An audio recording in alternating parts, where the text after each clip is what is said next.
Hello there, and welcome back here. Tonight, our journey takes us not to the distant stars or the hidden depths of the ocean, but to a universe that is closer and more mysterious than any other. We will drift through the quiet, unseen landscapes of your own perception. Beyond the familiar senses of sight and sound, taste and touch, lies a hidden world of sensation that shapes every moment of your existence. These are the silent senses, the body's secret dialogues with itself, the gentle illusions that your brain paints to create the feeling of reality. You will discover the invisible map that tells you where your body is in space, even with your eyes closed. You will learn to listen to the soft, rhythmic language of your own heartbeat and understand how it speaks of your deepest emotions.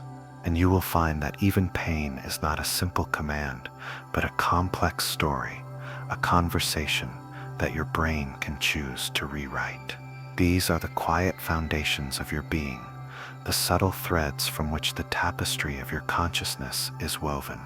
Before we begin our gentle descent, if you find solace in these explorations, feel free to like and subscribe, or leave a quiet thought in the comments below. It helps other curious minds find their way to this peaceful corner of the world. But for now, there is nothing else to do. Let the world outside soften and fade. Get comfortable, allow your breath to deepen, and let your mind open to the silent symphony that is playing within you.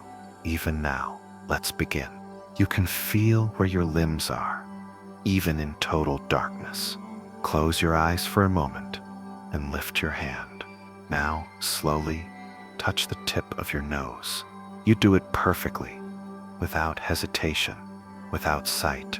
This quiet miracle is guided by a hidden sense called proprioception. It is your body's intimate knowledge of itself, a constant, silent awareness of your own form. Within your muscles, your tendons, and your joints lie millions of tiny sensory receptors, whispering to your brain about every stretch, every angle, and every movement. They are the body's internal cartographers, drawing and redrawing a living map of you in three-dimensional space.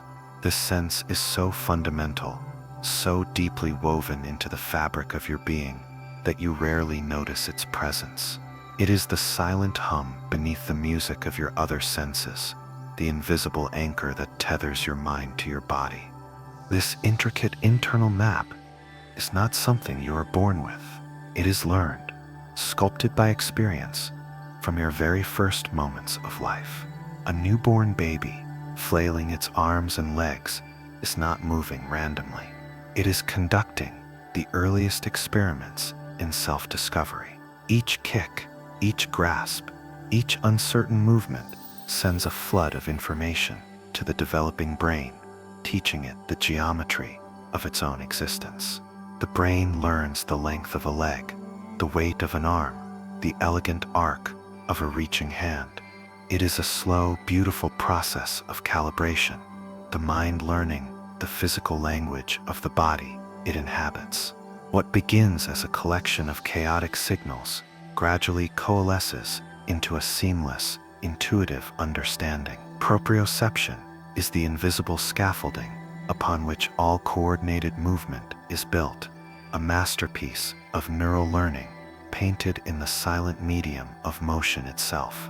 Imagine for a moment what it would be like if this silent sense were to disappear. For a few rare individuals, this is a daily reality. Without proprioception, the body's internal map goes blank. The feeling of where your limbs are in space simply vanishes. To walk, they must watch their feet, consciously placing one in front of the other, as if controlling a marionette. To hold a cup, they must keep their eyes fixed upon it. For the moment they look away, their hand might loosen its grip or crush it entirely. Their body becomes a stranger, a collection of parts that must be commanded by sight, not by feeling. Their experience reveals the profound gift the rest of us take for granted. Every fluid gesture, every effortless step, every simple act of reaching out to the world is a testament to this hidden sense. It is the quiet grace that allows you to move through the world, not as a pilot in a machine, but as a unified being, whole and complete. This sense is so deeply encoded within the brain that it can persist even after a part of the body is gone. This is the origin of the phantom limb, the vivid sensation that an amputated arm or leg is still present. The limb may be gone, but the brain's map of it remains, an intricate neural drawing that continues to send and receive signals, an itch on a hand that no longer exists, a warmth in a foot that has long since vanished. These are not tricks of the imagination. They are the echoes of a sensory truth, the brain holding on to its lifelong understanding of the body's form. The phantom limb reveals that your sense of self is not confined to your physical flesh. It lives in the quiet, resilient architecture of your mind, a map of what once was, a memory of touch and presence that is powerful enough to feel real. The body's silent knowledge can be trained and refined to astonishing levels of precision. Think of a violinist whose fingers dance across the strings, finding each note with perfect accuracy without a single glance, or a ballet dancer whose body holds impossible poses, every muscle aligned in a perfect expression of balance and form, or an athlete who can catch a ball thrown from behind, their body knowing exactly where to reach. This is more than muscle memory. It is a state of hyper-refined proprioception. Through thousands of hours of practice, they have honed their internal map to a microscopic level of detail. Their awareness of their body is no longer a conscious thought, but a fluid, instantaneous instinct. For them, this sixth sense becomes a form of bodily intuition, allowing them to perform feats of coordination that seem to defy the limits of human potential. It shows that this quiet sense is not static. It is a living, adaptable faculty, capable of learning and growing, transforming movement into art. Ultimately, this unseen sense of self is the very foundation of your physical identity. It is what draws the boundary between you and the rest of the world. Long before you learn your name or see your reflection in a mirror, you feel your own existence through this internal awareness. It is the feeling of being embodied, of inhabiting a physical space. It is the quiet certainty of where you end and the world begins. When you feel the warmth of a blanket, touch teaches you about the blanket, but proprioception is what tells you that it is your skin feeling that warmth. It is the first and most fundamental declaration of selfhood, a silent anchor of your presence in the world. Every other sense tells you about the universe outside. This one, in a soft and constant whisper, tells you that you are here. There is another conversation happening within you, even quieter than the first.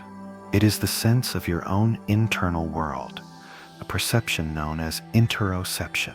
It is your brain listening to the soft rhythmic signals from your organs and inner body, the steady beat of your heart, the gentle rise and fall of your lungs, the feeling of hunger in your stomach, or the warmth spreading through your chest. These are not just biological functions, they are sensations. Most of the time, this inner landscape remains in the soft focus of your awareness, a muted background to the vivid drama of the external world. But your brain is always listening, always monitoring this internal weather report. It is through interoception that you feel not just what is happening to you, but what is happening inside of you. Consider your own heart. For most of the day, you are entirely unaware of its steady, faithful rhythm. Yet it is the drumbeat of your emotional life. When you feel a surge of fear or excitement, you feel your heart quicken its pace, a powerful physical announcement of your inner state. When you relax into a moment of peace, you may feel it slow, each beat becoming a soft, reassuring thud. Your brain constantly monitors this rhythm, using it as a vital clue to your emotional state. This connection is a two-way street. Not only do your emotions change your heartbeat, but focusing on your heartbeat can in turn soothe your emotions. The act of paying attention to this internal rhythm is a form of deep listening, a way of attuning yourself to the most fundamental pulse of your own life. It is the body's oldest song, and it plays for you and only you from your first moment to your last. Deeper still lies the language of your gut. We speak of gut feelings or butterflies in the stomach, and these are more than just metaphors. Your digestive system is lined with a vast and complex network of neurons, so extensive that scientists sometimes call it the second brain. This network is in constant communication with the brain in your head, sending a steady stream of information about your internal state. Interoception is the sense that allows you to feel the echoes of this conversation, that vague sense of unease before you can name what is wrong, or the deep, settled feeling of rightness that can guide a difficult decision. These may be the whispers of your enteric nervous system. It is intuition made physical, a form of knowledge that arises not from logic or reason, but from the deep, quiet wisdom of your own biology. Your breath is the most accessible bridge between your conscious mind and your internal world. Like your heartbeat, your breathing changes with every shift in emotion. It grows shallow and rapid with anxiety, deep and slow with relaxation. But unlike your heart, you can consciously take control of your breath. By choosing to breathe slowly and deeply, you send a powerful signal back to your nervous system, a message of calm and safety. This simple act is a profound exercise in interoception. You are consciously engaging with an automatic process, using your awareness to guide your own physiology. Each intentional breath is a reminder that you are not merely a passenger in your body. You are an active participant in its inner life, with the power to soothe its storms and quiet its waves, simply by listening and responding to its most gentle rhythmic currents. For some, the volume of these internal signals is turned down low. They may find it difficult to pinpoint exactly what they are feeling, either emotionally or physically. Studies have shown that individuals with less acute interoceptive awareness can struggle more with regulating their emotions. It is as if they are trying to navigate the complex sea of their feelings without a reliable compass. They cannot easily feel the subtle shifts in their internal weather that signal an approaching storm of anxiety or a wave of sadness. To cultivate this sense is to cultivate a deeper form of self-awareness. It is learning to distinguish the subtle flavor of fatigue from the pang of loneliness, the hum of contentment from the quiet glow of joy. It is a skill of inner listening, one that allows for a more compassionate and responsive relationship with yourself. At its very core, interoception is the pure, unadorned feeling of being alive. It is the raw data of existence before it is shaped into thoughts or stories. It is the simple, profound sensation of having a body, of being a living, breathing organism. In moments of deep quiet, when the noise of the world recedes, you can feel it, a subtle vibration, a gentle warmth, a rhythmic pulse. It is the collective hum of trillions of cells working in concert, the silent, ongoing miracle of your own biology. This is the ultimate ground of your being, the bedrock of your consciousness. Before you are a name, a history, or a personality, you are this, a living presence, aware of itself. To feel it is to touch the very essence of what it means to exist. Now, let us turn to one of the most powerful and misunderstood sensations of all, pain. We think of it as a signal, a raw message of damage sent from the body to the brain. But the truth is far more subtle and strange. The sensation of pain is not a direct reflection of physical injury. It is an experience created entirely within the brain. The body has specialized nerve fibers called nociceptors, which detect potential or actual tissue damage from heat, pressure, or chemicals. But these fibers do not transmit pain. They transmit danger signals.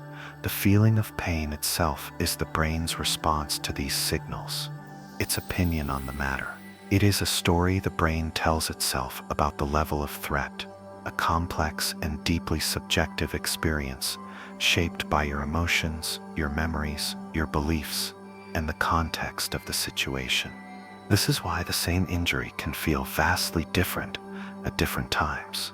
A soldier on a battlefield might not feel a serious wound until they are safely away from the fighting. An athlete might play through an injury, only feeling the agony after the game is won. This is because the brain has a remarkable ability to modulate the danger signals it receives. It possesses what is known as a gate control system. In the spinal cord, there are neural gates that can either allow danger signals to pass through to the brain or block them. When you are in danger or intensely focused on a goal, the brain can send messages down the spinal cord to close these gates, effectively turning down the volume on the signals of injury.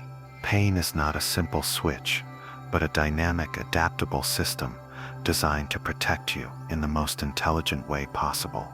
The brain's interpretation of danger is so powerful that your thoughts and beliefs can physically change how much pain you feel. This is the science behind the placebo effect.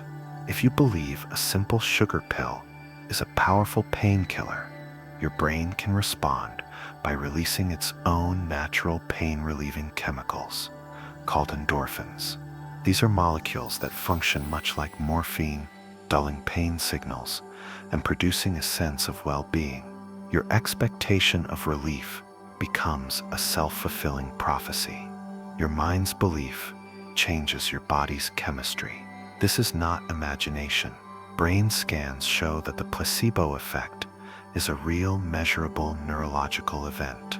It is a profound reminder that your mind is not a passive observer of your body.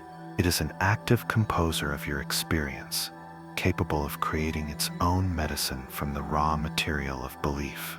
The brain does not make a strong distinction between physical pain and the pain of social rejection.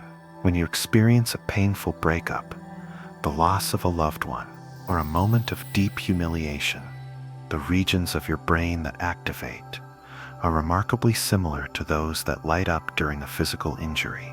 The feeling of a broken heart is not just a poetic metaphor.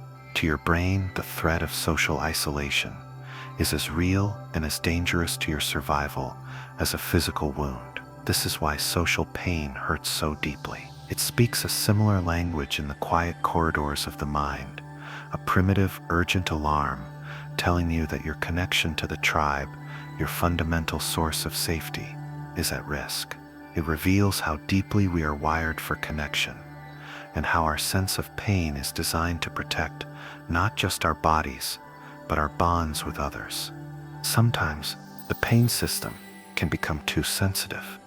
The alarm can continue to ring long after the danger has passed. This is the nature of chronic pain. It is often not a sign of ongoing damage, but a sign that the nervous system itself has learned to be in a state of high alert. The neural pathways for pain have become more efficient, the gates in the spinal cord stuck open. The brain begins to interpret even normal, harmless sensations as threatening. It becomes a memory of pain that has taken on a life of its own, a ghostly echo that continues to haunt the body. It shows that pain is not just a sensation, but a process that can be learned and reinforced over time, transforming from a temporary warning into a persistent state of being. In the end, it is helpful to remember that pain, in its purest form, is a guardian. It is a harsh and demanding teacher, but a profoundly loyal one. Its purpose is not to cause suffering, but to prevent greater harm. It is the body's way of commanding your attention, of forcing you to rest, to withdraw, to seek help. It is a protective illusion, a powerful motivator for healing and survival. Without it, we would not know to pull our hand from a flame or to rest an injured limb. To understand pain is not to fear it, but to respect its message. It is a vital part of the body's wisdom, a fierce and ancient impulse that wants only one thing: to keep you safe, to preserve the quiet, miraculous integrity of your own physical being. The perception of temperature is not a simple reading on a thermometer. It is a story your skin tells your brain, a tale shaped by memory and expectation. The same 20 degrees that feels like a warm caress in the gentle light of spring can feel like a sharp, chilling grasp in the fading light of autumn. The air holds the same amount of heat, the same physical reality, yet your experience is entirely different. This is because your body does not sense absolute temperature. It senses the change, the direction of the current. Your perception is a living, breathing relationship with the energy of the world around you, a perception that is constantly recalibrating, forever colored by what has just been. Your skin is not a passive instrument. It is an active interpreter, translating the cold, hard physics of the world into the warm, soft language of feeling. Beneath the surface of your skin lies not one, but two distinct networks of nerve endings dedicated to temperature. One network awakens only to the cold, and the other only to the warmth. They are separate channels, two different voices speaking to your brain. When you step from a cool room into the warm sun, it is the warm receptors that fire, sending a cascade of signals that your brain interprets as comfort and relief. When a cold breeze touches your neck, it is the cold receptors that cry out, a sharp, electric message of change. Your experience of temperature is the brain's symphony, composed from the harmony and dissonance of these two separate melodies. It is a constant comparison, a judgment made in the quiet chambers of the mind. The feeling of warmth is not a thing in itself, but a story told by the rising chorus of one set of nerves and the quieting whispers of another. This is why your sense of temperature is so exquisitely adaptable. Step into a cool lake on a hot summer day, and the water feels shockingly cold. But wait a few moments. Your body begins to adjust. The cold receptors, initially shouting their alarm, begin to quiet down. Your brain shifts its baseline, recalibrating its definition of what is neutral. The water no longer feels like a shock, but a cool, pleasant embrace. This process of sensory adaptation allows you to exist comfortably in a vast range of environments. Your body creates a zone of thermal neutrality, a bubble of perceived comfort that you carry with you. It is a quiet, ongoing negotiation between your internal climate and the world outside, a testament to your nervous system's incredible flexibility. The language of temperature is deeply intertwined with the language of emotion. We speak of a warm welcome or a cold shoulder. And this is more than just poetry. The neural pathways for physical temperature and social emotion are surprisingly close in the brain. The feeling of social connection, of safety and belonging, can genuinely make you feel warmer. A hug from a loved one does more than just transfer body heat. It activates brain regions associated with both warmth and trust, creating a profound sense of comfort. Conversely, the pain of isolation can make you feel a physical chill. This ancient link likely evolved from our earliest experiences as infants, where the warmth of a caregiver's body was synonymous with safety, nourishment, and love. Your skin remembers this first language, this equation of warmth and belonging, long after your conscious mind has forgotten. Sometimes, your temperature senses can be beautifully fooled. The mint in a piece of chewing gum contains a molecule called menthol. Menthol does not actually lower the temperature in your mouth, but it has the perfect chemical shape to bind to your cold receptors, tricking them into firing as if they have been touched by something icy. Your brain receives this signal and creates the vivid illusion of coolness. In the same way, the capsaicin in a chili pepper binds to your heat receptors, the very same ones that detect the scalding temperature of hot water. It is a chemical masquerade, a case of mistaken identity at a molecular level. These delightful confusions are a powerful reminder that all sensation is an interpretation. Your brain is not a scientist with a thermometer. It is an artist painting your reality from the signals it receives, whether they come from the touch of a winter wind or the clever chemistry of a single leaf. Ultimately, your perception of temperature is a deep and intimate form of connection. It is how you feel. The turning of the seasons, the energy of the sun on your face, the coolness of the earth beneath your feet. It is a sense that defines your most basic notions of comfort and discomfort, of shelter and exposure. It is a constant reminder of your own living warmth, the gentle, steady heat of your own metabolism, a small personal star in the vast, cold universe. To feel the temperature of the air is to be in dialogue with the world, to sense its shifting moods and its energetic state. It is a silent, ceaseless conversation between the boundary of your skin and the infinite expanse of everything that lies beyond it. There is a feeling, older and more primal than any other. It is an urge that rises from the deepest, most ancient parts of your brain. It is the sense of thirst. It begins as a subtle dryness, a faint whisper in the back of your throat. But if ignored, it can grow into a powerful, all-consuming demand. Thirst is more than just a discomfort. It is the body's most urgent plea, a fundamental alarm system designed to protect the delicate, watery balance upon which your entire existence depends.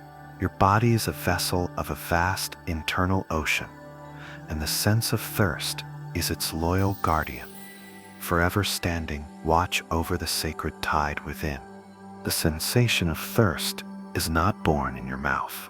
It begins in a tiny, intelligent region deep within your brain called the hypothalamus. Within this command center lie specialized cells known as osmoreceptors. These are the microscopic sentinels of your body's hydration. They are exquisitely sensitive to the concentration of your blood as you lose water through breath, sweat, and life itself. The salt and other solutes in your blood become more concentrated. This change in chemistry draws water out of the osmoreceptors, causing them to physically shrink. This subtle cellular contraction is the trigger. It is a silent, mechanical signal that the hypothalamus translates into the conscious, undeniable experience of being thirsty. It is a marvel of biological engineering, a system of such precision that a change in blood concentration of just 1 or 2% is enough to sound the alarm. This feeling, however, is a message with a delay. By the time you consciously register the feeling of being thirsty, your body is already in the early stages of dehydration. The alarm rings not at the first sign of trouble, but only after the balance has already begun to tip. It is a conservative system, designed to prompt action before a minor deficit becomes a critical one. Your thirst is a gentle echo from the immediate past, a warning sent to your present self to protect your future. It is your body's quiet internal form of time travel, a biological imperative that bridges moments, ensuring the continuity of your own life-giving internal sea. Consider the profound relief of a cool glass of water when you are truly thirsty. The satisfaction is almost instantaneous. It arrives long before the water has had time to travel through your stomach and intestines and be absorbed into your bloodstream. How can this be? Your brain, it turns out, is a master of prediction. As soon as water touches the receptors in your mouth and throat, they send a rapid signal to the hypothalamus. This signal does not say, "The body is now hydrated." It says, Help is on the way. Based on this hopeful forecast, the brain decides to quiet the thirst alarm. It is an act of neurological faith, a temporary silencing of the urgent demand based on the promise of imminent relief. This anticipatory pleasure is a powerful reward, a mechanism designed by evolution to ensure that you continue to drink until the real physiological need is met. There are, in fact, two distinct pathways to thirst. The first is the one triggered by the shrinking of your osmoreceptors, the result of salty, concentrated blood. But there is another. If you lose a significant amount of body fluid, perhaps through intense exercise or injury, the total volume of your blood decreases. Specialized pressure receptors in your heart and major blood vessels detect this drop in volume and send their own urgent message to the brain. This creates a different kind of thirst, one that is often accompanied by a craving for salt as well as water, as the body seeks to restore not just its hydration, but the entire volume and chemical balance of its internal ocean. It is another layer in the body's intricate system of self-regulation, another quiet voice in the internal chorus that works tirelessly to maintain your equilibrium. In its essence, the sense of thirst is a profound connection to the very origins of life on this planet.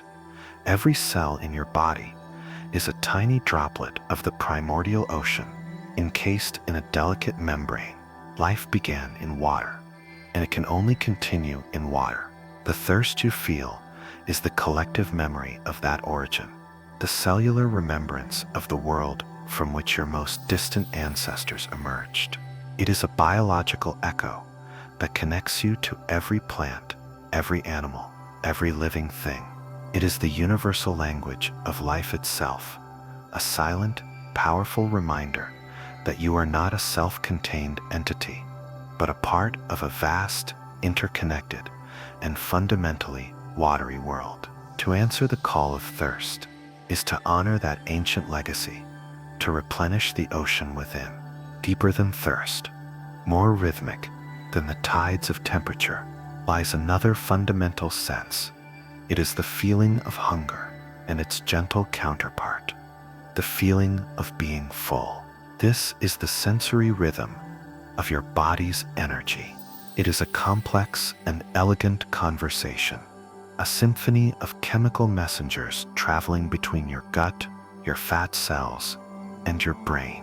We think of hunger as an emptiness in the stomach, but the stomach is merely one instrument in this vast orchestra, the true conductor of this symphony, the one who decides when the music of hunger begins and when the silence of satiety descends, resides once again deep within the quiet, intelligent chambers of your brain. When your stomach has been empty for some time, it begins to release a remarkable molecule. This is the hormone ghrelin. You can think of it as the body's official messenger of hunger. It travels through your bloodstream, a tiny chemical signal on a long journey to the brain. When it reaches the hypothalamus, it binds to specialized receptors, and its message is delivered. The body's short-term energy reserves are low. It is time to seek nourishment. It is this signal, not the rumbling of your stomach, that creates the true conscious sensation of being hungry. Ghrelin is the whisper that grows into a call, a gentle but persistent reminder from your digestive system that the cycle of energy needs to be renewed. On the other side of this conversation is another hormone, one with the opposite message. Its name is leptin, and it is the voice of your body's long-term energy stores. Leptin is produced not by your stomach, but by your fat cells. It is released into the bloodstream in proportion to the amount of energy you have stored away. It is a constant, steady signal that tells your brain, we are safe, our reserves are plentiful. When leptin levels are high, your brain feels a deep, underlying sense of satiety, and the urge to eat is diminished. It is a beautiful system of balance, a long-term dialogue between your body's past, the energy it has stored, and its present, the decision to eat. Ghrelin is the urgent question of the moment, while leptin is the reassuring answer from across the days and weeks. Of course, the story is not so simple. Your gut itself is a crucial voice in this conversation. As food enters your digestive system, cells in the lining of your stomach and intestines release a host of other hormones. These are short-term messengers, signals that provide real-time feedback on the meal you are currently eating. They tell your brain about the presence of fats, proteins, and carbohydrates. They signal when the stomach is stretching, a physical sign of fullness. These signals are much faster than leptin. They are the body's way of saying, "That is enough for now. We have received the delivery. You can stop." This is why you feel full at the end of a meal, long before the nutrients have been fully absorbed and stored. It is another act of intelligent prediction, your gut telling your brain what is to come. Your brain, the master conductor, listens to all of these chemical messages. It weighs the urgent call of ghrelin against the steady reassurance of leptin and the immediate feedback from your gut. But it also considers other information. It listens to the clock on the wall, the circadian rhythm that tells it that it is time to eat. It listens to your eyes, the sight of a delicious meal that can trigger hunger even when your body does not need fuel. And it listens to your heart, the emotional state that can lead you to seek comfort food, using the act of eating not to satisfy a physical hunger, but to soothe an emotional one. Your decision to eat is never a simple chemical equation. It is a final, unified experience, woven from a rich tapestry of biological signals, learned habits, and deep-seated feelings. Perhaps you have experienced this paradox, feeling completely full after a large meal, yet suddenly finding you have room for dessert. This is a real phenomenon known as sensory-specific satiety. Your brain is not just a calorie counter. It is also a seeker of novelty. After you have eaten a large amount of a savory food, your brain's reward centers become less responsive to that specific taste, texture, and aroma. You become full of that particular sensory experience. But when a new and different sensory profile is presented, something sweet, creamy, and fragrant, your brain's interest is piqued once more. The desire it feels is not for more energy, but for a new experience.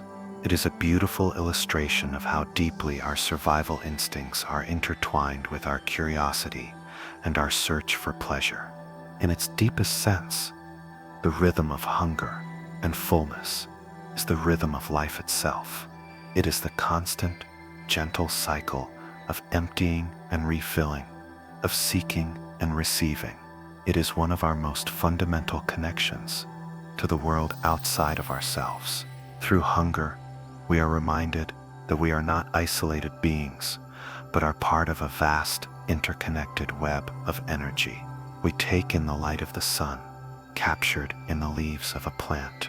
We consume the substance of the earth, transformed into the flesh of an animal.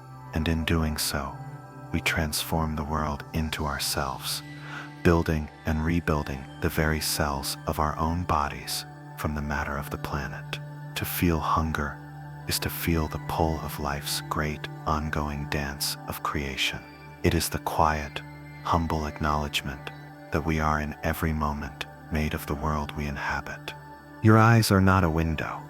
They are not a passive lens through which the world pours, whole and uninterrupted. They are active hunters, darting and scanning, capturing tiny snapshots of reality. And in the quiet theater of your mind, your brain acts not as a faithful archivist, but as a masterful editor, stitching these fragments together to create the illusion of a seamless world. In this elegant act of creation, however, something is always left on the cutting room floor. This is the art of not seeing, a phenomenon so profound and so deeply woven into your perception that you live your entire life in its gentle embrace without ever noticing its presence. It is known as change blindness. Imagine you are watching a film. Two people are having a conversation in a busy cafe. The camera cuts away for just a moment, then returns to the scene. You feel as if nothing has changed. The flow of the conversation is smooth, the setting identical. Yet, if you were to look closely, you might discover that the color of the tablecloth has changed from red to blue. A painting on the wall has vanished, or even that one of the actors has been replaced by a completely different person. And still, you see nothing amiss. Your brain, focused on the meaning of the conversation, on the emotional dance between the two speakers, has decided that these other details are unimportant.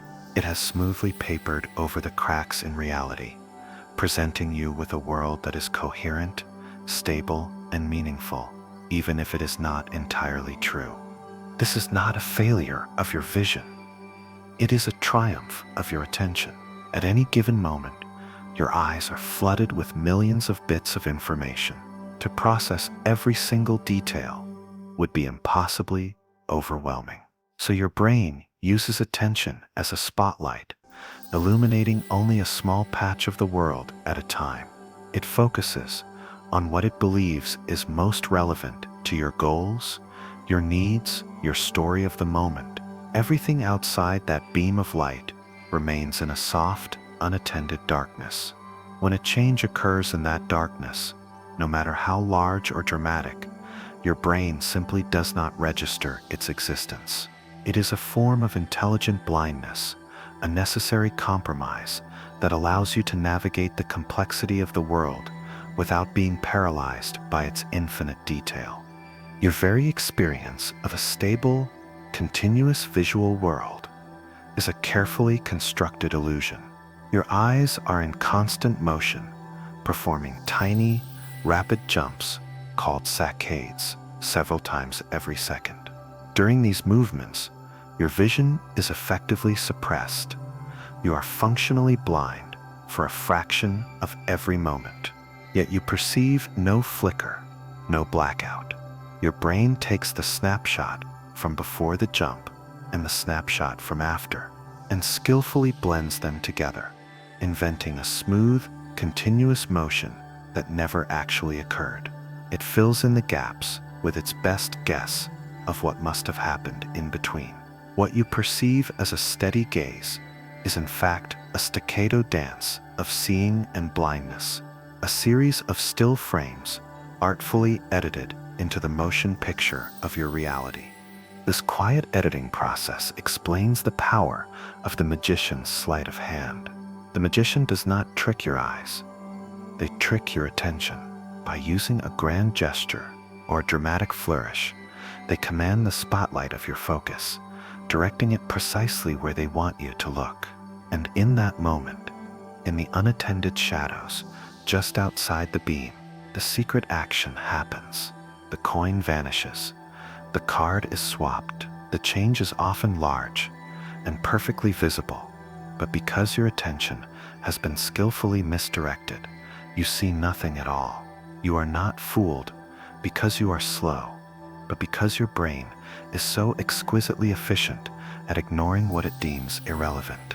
The magic happens, not on the stage, but in the quiet, predictive machinery of your own mind. In the end, change blindness is a profound and humbling reminder.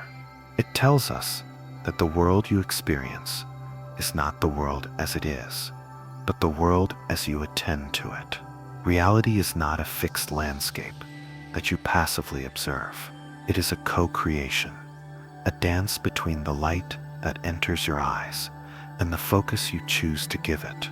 There is a universe of detail in every single moment, a kaleidoscope of subtle shifts and quiet transformations, happening just at the edge of your perception. To change what you see, you do not need to change the world. You only need to change where you place the gentle, powerful spotlight of your awareness. In the art of not seeing lies, the secret to seeing anew. There are sounds that exist at the very edge of possibility. They are not sounds from the natural world, but sounds born from mathematics and human ingenuity, designed to reveal the hidden architecture of our own hearing. Imagine a staircase of sound, a series of notes that rises and rises and rises, forever ascending in pitch, yet never reaching a higher point. It is a sound that is always arriving but never arrives, a perfect, impossible loop that climbs towards an infinite ceiling that does not exist. This is the shepherd tone, one of the most beautiful and perplexing illusions in the auditory world. To listen to it is to experience a gentle vertigo of the ear, a feeling of perpetual motion that is both unsettling and sublime. The secret to this auditory magic lies in its clever construction. A shepherd tone is not a single note, but a carefully crafted chord, a stack of several pure sine waves separated by octaves. Think of it as a choir of sounds, with voices singing the same note across different ranges, from a low bass to a high treble. As this entire stack of notes begins to rise in pitch, a subtle trick is performed. The highest voice, as it approaches the upper limit of hearing, begins to softly fade away into silence. At the exact same moment, a new low voice softly fades in at the bottom of the stack, an octave below where it started. Your brain, listening for the overall pattern, does not notice the quiet departure of the highest note or the stealthy arrival of the lowest one. It only perceives the rising relationship between the notes in the middle. The sound is constantly turning over on itself, like an auditory barber's pole forever spiraling upwards. What this illusion reveals is that your brain is not a perfect, objective frequency counter. It is a masterful pattern detector. It is far more interested in the relative change between sounds than in their absolute pitch. The rising quality of the shepherd tone is so compelling, so unambiguous, that your brain latches onto that pattern and ignores the contradictory evidence that the overall pitch is not actually changing. You do not hear the sound as it physically is, a static loop of frequencies. You hear the story that the sound is telling, a story of endless ascent. It is a powerful example of how your perception is not a direct transmission of reality, but an interpretation, a best guess based on the patterns that seem most meaningful. This same principle of relative motion can be found in visual illusions. Imagine watching the spiraling stripes on a barber's pole. The stripes appear to be constantly moving upwards, yet the pole itself never gets any higher. Your visual system, like your auditory system, has specialized neurons that are exquisitely tuned to detecting motion. The diagonal movement of the stripes provides such a strong and consistent motion signal that your brain creates the experience of upward movement, even though it knows, logically, that the pole is stationary. The shepherd tone is the acoustic equivalent of this visual paradox.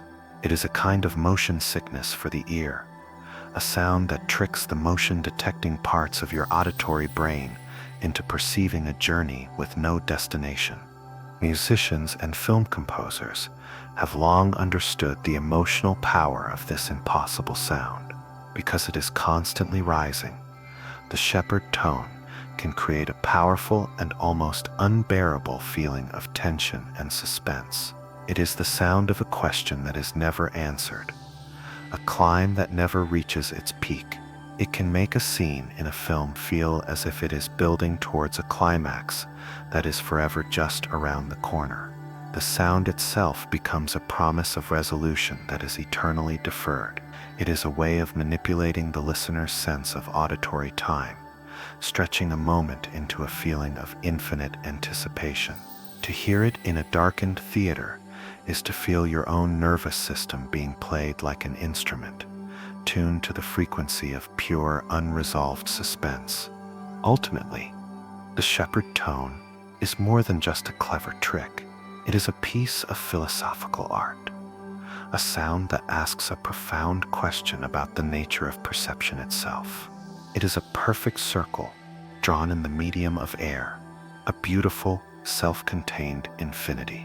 It reminds us that the world we hear is not the external world in its raw physical form, but a reconstruction, a story woven by our own neurology.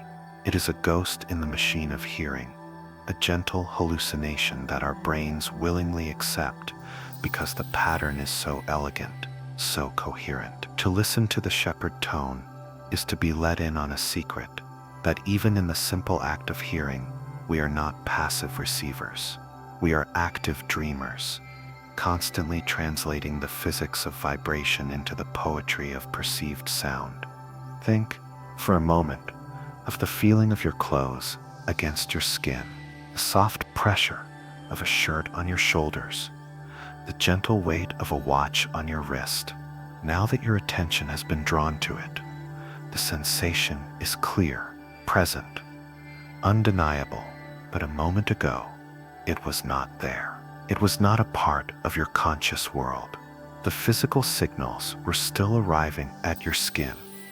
The nerve endings were still firing, yet the experience itself was absent. This quiet vanishing act is one of the most fundamental and miraculous processes of your nervous system. It is the gift of sensory gating, the brain's intelligent art of learning to ignore the constant, unchanging backdrop of the world, so that you can notice what is new, what is different, what truly matters. Your brain is not a vast open hall where every sensory signal is given an equal voice. It is a carefully guarded chamber, and at its entrance sits a vigilant gatekeeper. This role is played by a small, ancient structure called the thalamus.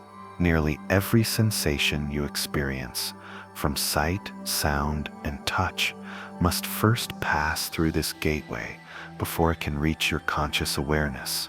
And the thalamus is a discerning filter. When a new sensation arrives, it is granted immediate passage. But if a sensation is constant, steady, and unchanging, the gatekeeper quickly learns that it is part of the predictable furniture of reality. It deems the signal unimportant, and it gently closes the gate. The signal is suppressed, its volume turned down so low that it no longer registers on the stage of your conscious mind.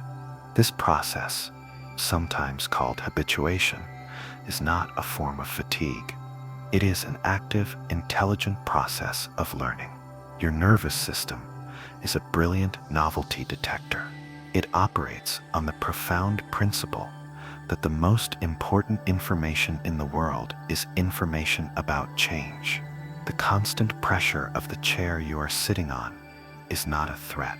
The steady hum of a refrigerator is not an opportunity, but the sudden snap of a twig in a quiet forest, the faint, unfamiliar scent on the wind, the fleeting touch of another's hand. These are the signals that matter. Sensory gating is the silent, efficient mechanism that allows these crucial signals to stand out. It creates a background of perceptual silence so that the meaningful messages can be heard with perfect clarity. It is the foundation of your ability to focus, a quiet gift of clarity in a ceaselessly noisy world. Without this gentle filtering, the world would be an unbearable chaos of sensation. Imagine if you could not ignore the feeling of your own blinking, the sound of your own breathing, the constant taste of your own mouth. For some individuals with sensory processing disorders, this is their reality. The gates do not close properly. The world rushes in, unfiltered and overwhelming. A clothing tag can feel like a persistent scratching. The buzz of fluorescent lights can be a deafening roar. A gentle touch can feel like an assault. Their experience is a powerful testament to the peace that sensory gating provides for the rest of us. The quiet it creates is not an emptiness. It is a sanctuary, a carefully constructed space that allows for thought, for feeling, for the very possibility of a calm and centered existence. The beauty of this system is that you can consciously reclaim what has been filtered out. The practice of mindfulness is, in essence, the act of gently asking the gatekeeper to reopen the gates. By directing your attention to your breath, you can once again feel the cool air entering your nostrils and the warmth as it leaves. By focusing on the sounds of the room, you can bring the soft hum of the building and the distant murmur of traffic back into your awareness. This act of conscious attention tells your brain, this signal, which you thought was unimportant, now matters to me. It is a way of reminding yourself that the world is infinitely richer than your habitual perception allows. The background is always there, a vast and detailed landscape of sensation, waiting patiently for you to turn your attention towards it.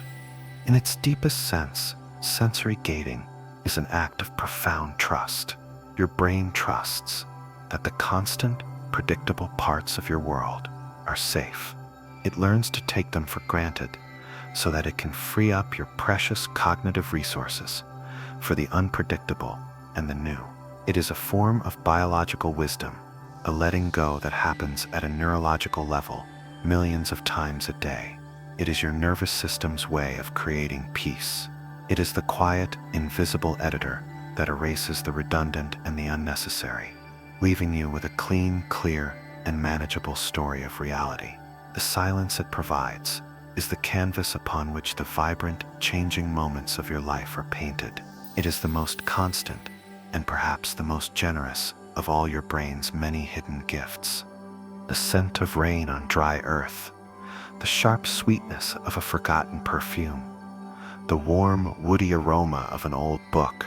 These are more than just chemical signals. They are keys unlocking hidden doors in the vast, quiet corridors of your memory. We have spoken of how scent is the most powerful trigger for recall, a direct pathway to the emotional core of your brain. But the street runs in two directions. Memory does not just respond to smell, it actively shapes it. The story you have attached to a scent can change the very way you perceive it, transforming a neutral collection of molecules into a source of comfort, of warning, of profound joy, or of deep, unspoken sorrow. Your brain does not possess a simple, objective library of odors. It possesses a deeply personal, emotional archive. The first time you encounter a new, significant smell, your brain forges a powerful and lasting link between that scent and the emotional context of the moment. This connection is not just a passive association, it is a fusion. The scent and the feeling become one. Consider the smell of a hospital. To a doctor who has spent years in its halls, it may smell neutral, even comforting, the scent of purpose and healing. But to someone whose first powerful memory of that scent is linked to loss or fear, it will forever carry a sharp, threatening edge. The chemical composition of the air is identical for both, but their perception is a world apart, painted in the entirely different colors of their own past. This is because the olfactory bulb, the part of your brain that first receives scent signals, has a uniquely intimate and direct connection to the hippocampus and the amygdala, the twin centers of memory and emotion.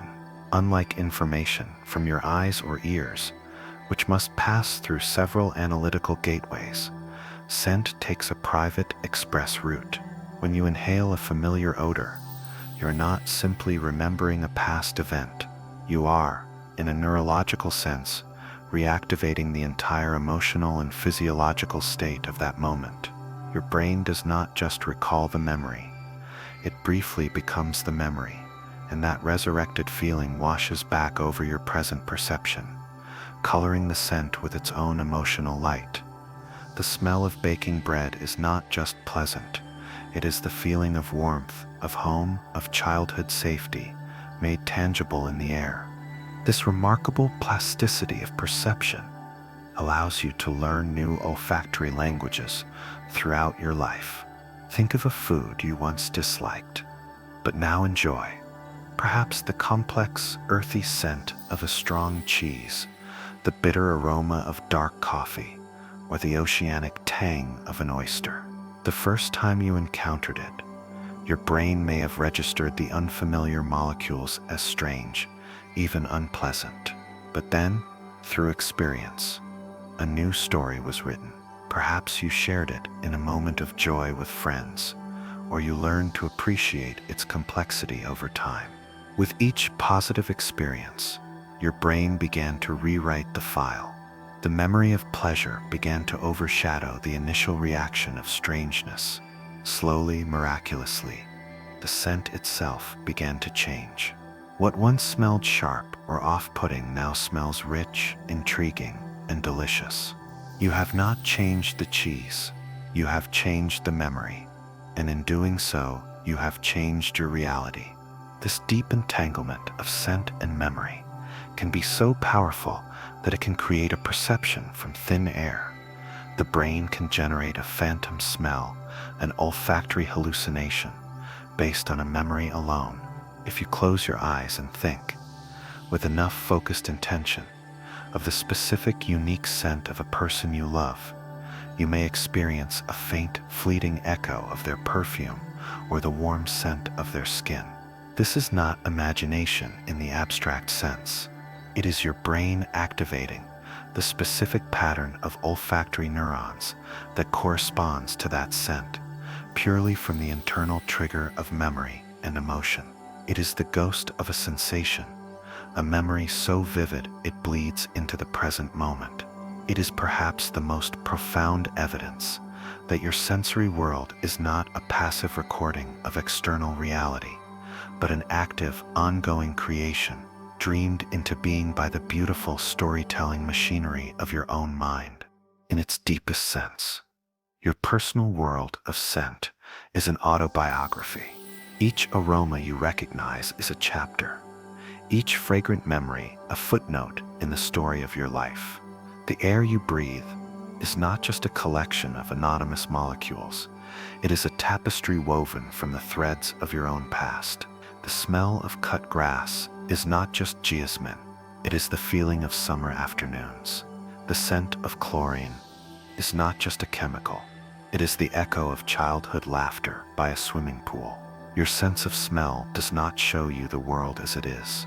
It shows you the world as it has been for you. It is the most intimate, the most personal, the most deeply memorialized of all your senses, a quiet, invisible current of memory that flows through every single breath you take. Your brain is a masterful synthesizer, constantly working to bind the separate streams of your senses into a single, coherent reality. Most of the time, this process is so seamless, so elegant, that you are entirely unaware of its artistry. But sometimes, when your senses deliver contradictory messages, you can glimpse the machinery at work. You can feel the quiet negotiation taking place behind the curtain of your perception. And in this negotiation, there is a clear hierarchy. When it comes to understanding speech, the testimony of your eyes is given extraordinary weight, so much so that what you see can physically change what you hear, creating a third reality that exists only in the space between sight and sound. This is the strange and wonderful illusion known as the McGurk effect. Imagine you are watching a video of a person's face. Their lips are clearly forming the sound, ga, ga.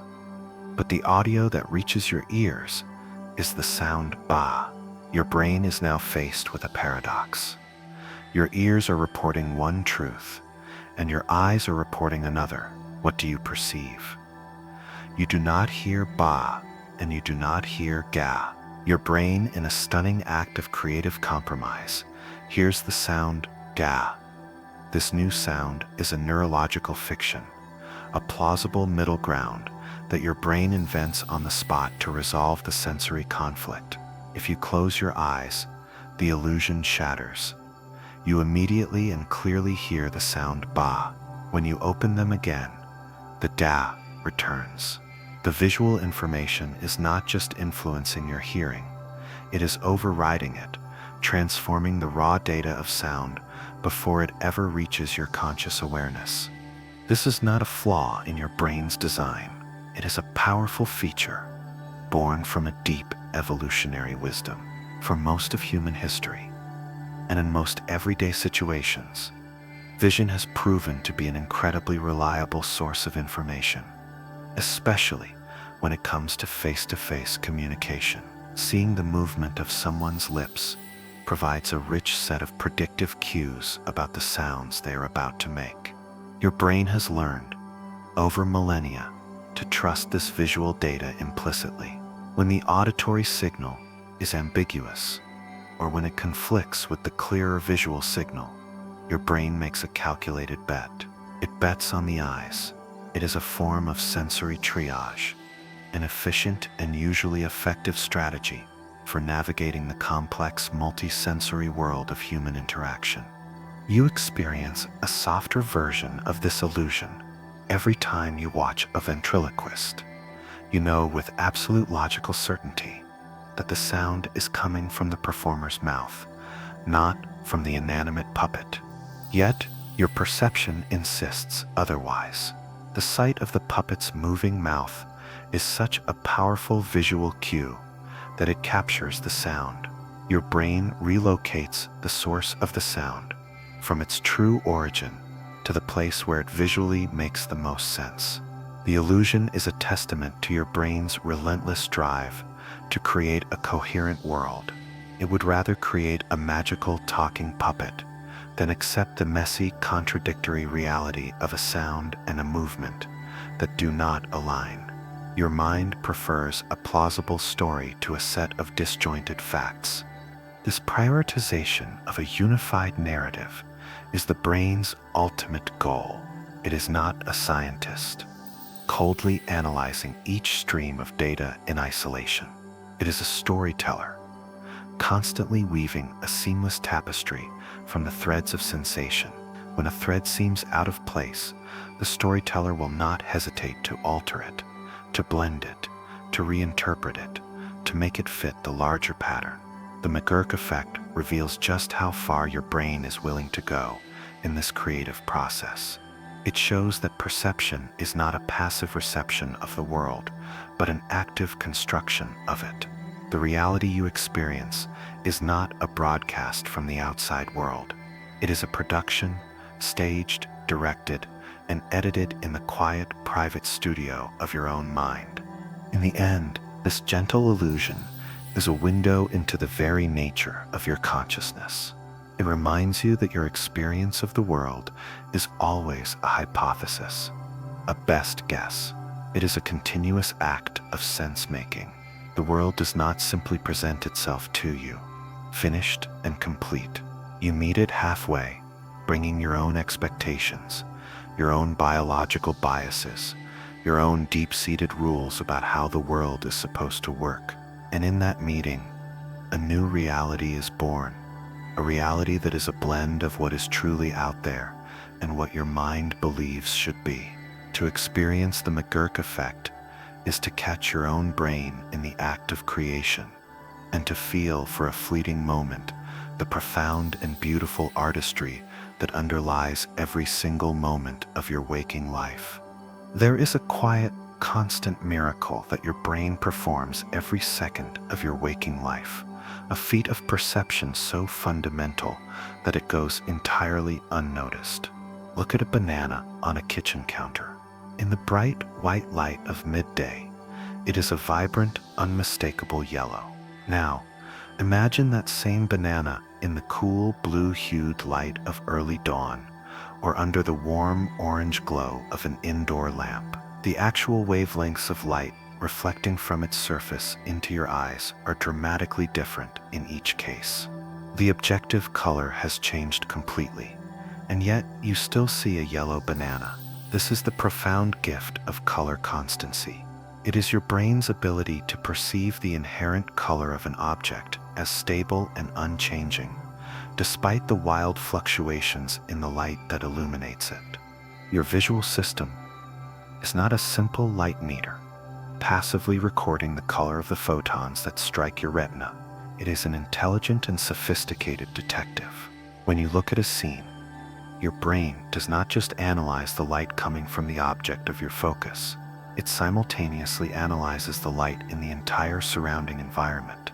It takes in the color of the walls, the light from the window, the shadows in the corners. From this wealth of contextual information, it performs a stunning, unconscious calculation. It deduces the color of the ambient light, the light source that is bathing the entire scene, and then it mentally subtracts that color from the light reflecting off the banana. What is left over is your perception of the object's true intrinsic color. It is a constant, effortless act of color correction, a form of neurological magic that stabilizes your world. This is why context is everything in the perception of color. A single, isolated patch of color, viewed without any surrounding information, can appear to be almost any shade depending on the light that hits it. But place it back into a rich visual scene, and your brain immediately has the reference points it needs to make its judgment. You have likely seen optical illusions that play on this very principle. A dress that appears to be blue and black to one person and white and gold to another. The illusion works because the photograph provides ambiguous clues about the lighting. Is the dress in a bright bluish light or in a deep shadow? Your brain is forced to make a guess, and the guess it makes about the invisible light source determines the color you perceive in the dress itself. Two people can look at the exact same image, yet see two completely different realities, all because of a quiet, unconscious assumption their brains made in a fraction of a second. This ability is not a mere parlor trick. It is a fundamental tool for survival.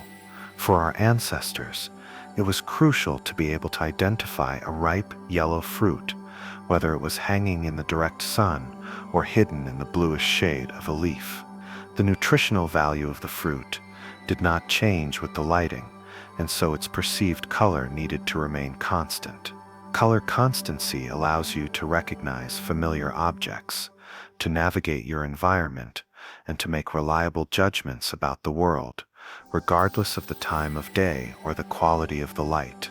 It transforms a chaotic and ever-changing world of raw light waves into a stable and predictable world of recognizable objects. It is an act of perceptual generosity, your brain giving you a world that is not just physically accurate, but meaningfully consistent.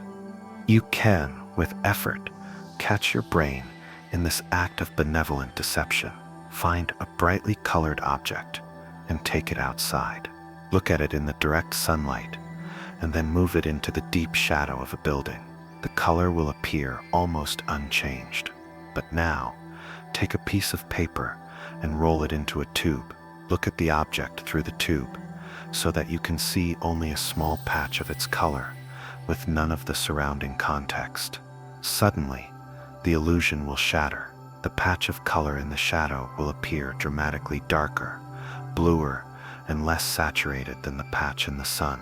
By removing the context, you have disabled your brain's color correction software. You are seeing a glimpse of the raw, unfiltered data, and in that moment, you can appreciate the immense, invisible work your brain is always doing to make your world feel solid, stable, and true. In the end, color constancy reveals a deep and beautiful truth. The colors you see in the world are not inherent properties of the objects themselves. A banana is not, in an absolute sense, yellow. Its surface simply has the property of reflecting certain wavelengths of light and absorbing others. The experience of yellow is a story that your brain tells, a conclusion it reaches based on the evidence of the light, the context of the scene, and a lifetime of experience with the way light behaves in the world. Color is not a feature of reality. It is a relationship between your mind and reality. It is a quiet, ongoing agreement, a shared understanding that allows the world to hold its beautiful, vibrant colors, steady and true, no matter how the light may change. Emotion is not just a feeling. It is a filter, a lens through which you perceive the entire world. When you are happy, the world can seem brighter, the colors more saturated, the sounds more musical. But when a wave of sadness washes over you, the effect is just as real, though far more subtle and quiet. The world can seem to lose some of its vibrancy. The edges soften, the colors feel muted, as if a thin gray veil has been gently draped over your perception. This is not a poetic metaphor. It is a neurological reality. The state of your heart can literally change the way your eyes see, a profound and gentle reminder that what you feel and what you see are not separate streams, but are tributaries of the same single river of consciousness. Your perception of color begins in the retina, in the delicate dance of light and chemistry within your cone cells, but the journey does not end there. The electrical signals travel from your eye to your brain, where they are interpreted, shaped, and ultimately given meaning. And in this interpretive process, your emotional state plays the role of a quiet, influential director. Neurotransmitters, the chemical messengers of your brain, are the medium through which this direction occurs. Dopamine, a molecule closely associated with feelings of pleasure, motivation, and reward, plays a crucial role in how your retina processes visual information, particularly along the blue-yellow color axis. When your mood is high, dopamine levels are robust, and your ability to distinguish subtle shades of color is at its peak. But when you experience sadness, especially a deep and lingering sadness, the chemistry of your brain changes. Dopamine signaling can become less active, more subdued, and this subtle shift in your internal chemical climate has a direct effect on your vision. Studies have shown that people experiencing sadness are measurably less accurate in identifying colors on the blue-yellow spectrum. The world, in a very real physical sense, becomes a little more gray. It is as if the volume knob on the world's color has been turned down just a fraction. This is not something you would consciously notice from moment to moment, but it is a real physiological change. Your emotional pain casts a long, soft shadow that touches the very first stages of your perception. This connection reveals a deep and ancient wisdom in the way we use language to describe our feelings. We speak of feeling blue when we are sad, or of seeing the world through rose-colored glasses when we are in love. These are not arbitrary phrases. They are echoes of a deep, intuitive understanding of the link between our inner world and our outer perception. Our ancestors, without the tools of neuroscience, understood that emotion is a color that paints our reality from the inside out. The world is not an objective, unchanging canvas. It is a living mirror, reflecting back to us the quiet, shifting hues of our own heart. This phenomenon is a gentle invitation to be compassionate with yourself in times of sorrow. When the world feels dull and lifeless, when the beauty that once moved you seems to have faded, it is not a sign that the world itself has lost its magic.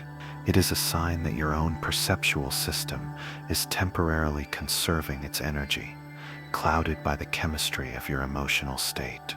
The beauty is still there, waiting patiently. The colors are still vibrant, resting just beneath the veil.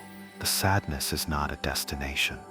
It is a weather pattern, a temporary fog that will in time lift.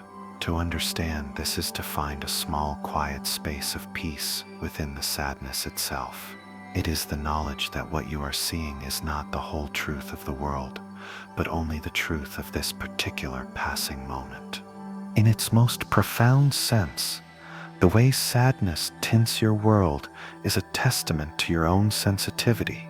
It is a sign of a nervous system that is deeply and intimately connected to itself, a mind where feeling and seeing are not walled off from one another, but are allowed to flow together, to inform and to shape each other. It is a quiet, biological expression of your capacity to be moved by the world, to feel its joys and its sorrows so deeply that they can even change the light that enters your eyes. Your perception is not a machine. It is a living, feeling organism, and the soft gray light of a sad day is a reminder of its tender, beautiful, and exquisitely human vulnerability. There is a feeling that is the quiet, uncanny opposite of déjà vu. It is not the sense of having lived an ordinary moment once before, but the sudden, unsettling feeling that something utterly familiar has become strange, alien, and new. You look at a word you have written 1,000 times, and for a fleeting moment it seems like a meaningless collection of symbols. You gaze at the face of a person you love, and for a split second they appear as a stranger. You perform a simple, everyday task, and it feels as if you are doing it for the very first time. This is the fleeting, disorienting experience of jamais vu, a French term meaning never seen. It is a momentary glitch in the intricate machinery of recognition, a brief, startling glimpse into the gap between sensing and knowing.